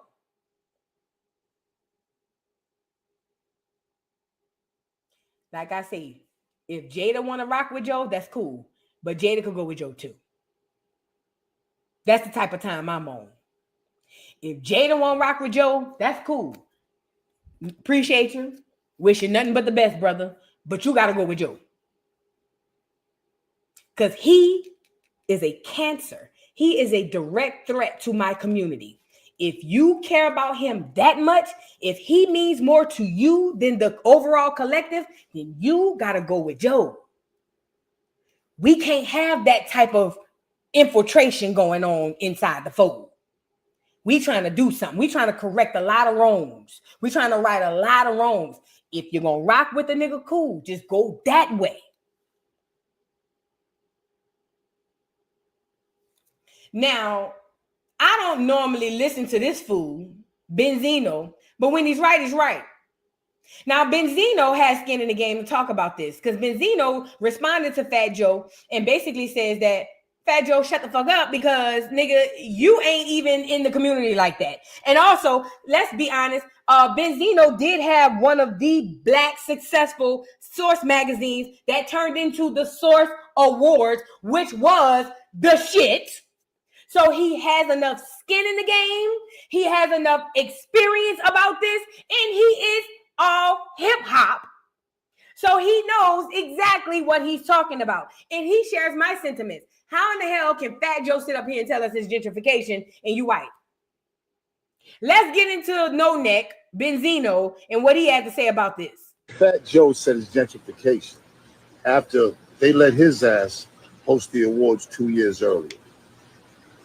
And the ratings were the worst ever after he hosted it. Now, this was the Hip Hop Awards show, right?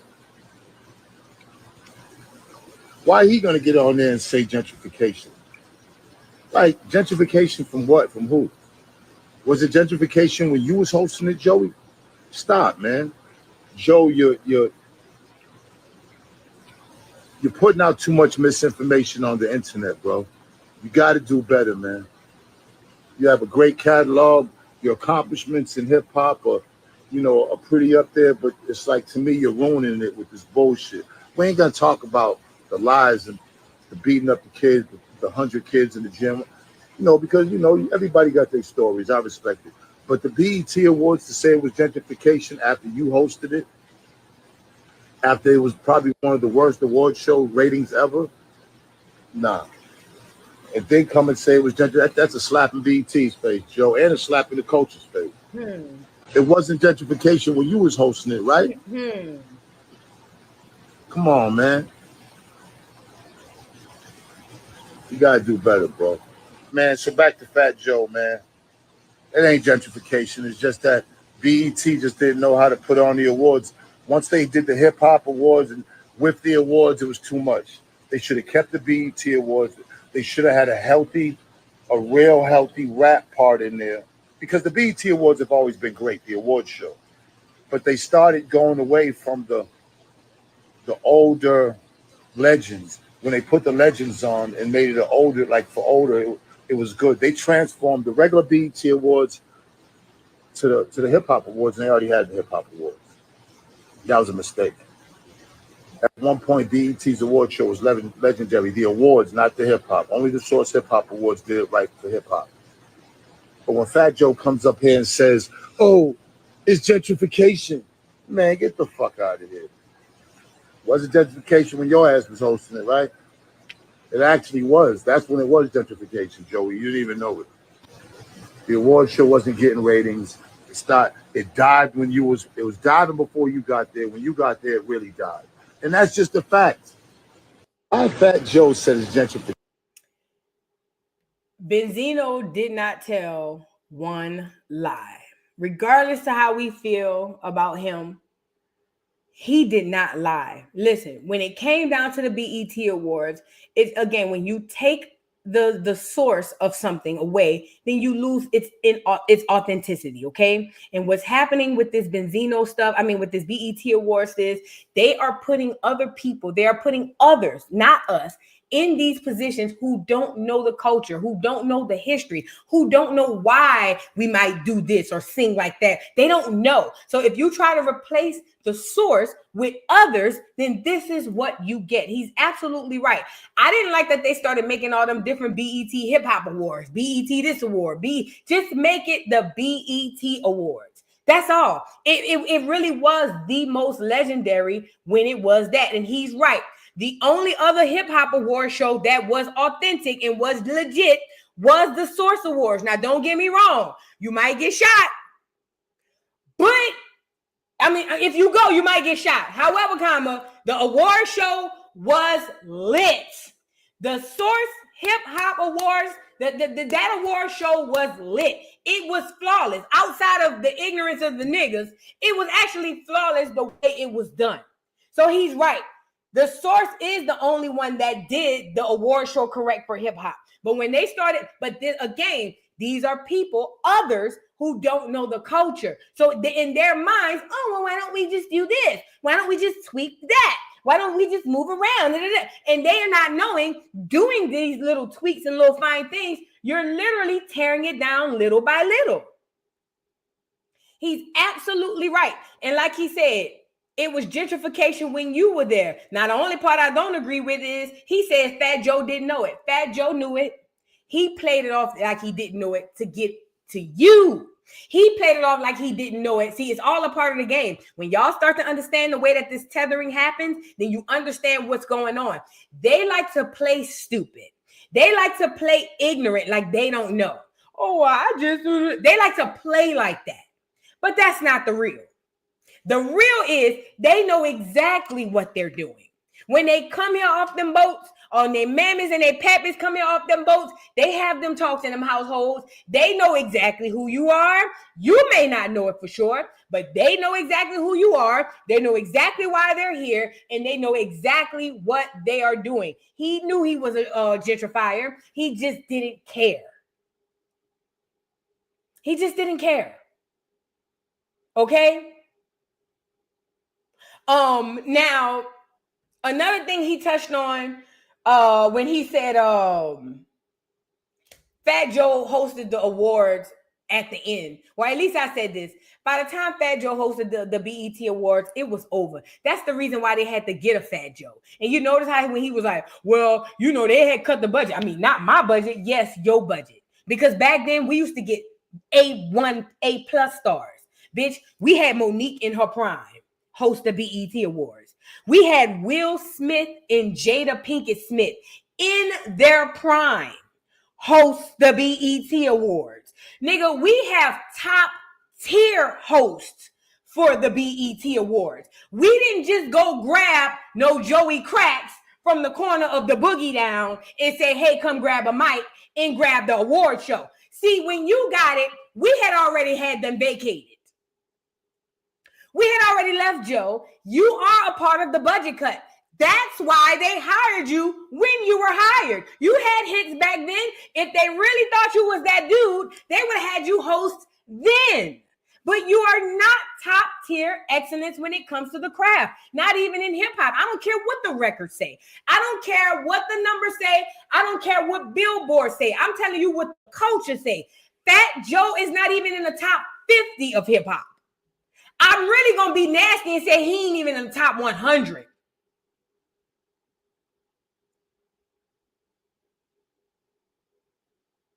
So you getting the BET Awards as they in the process of burying it, you don't get to have a say-so. And Benzino is right. Nigga, you are the biggest gentrifier and has been one of the biggest gentrifiers in hip-hop since the beginning of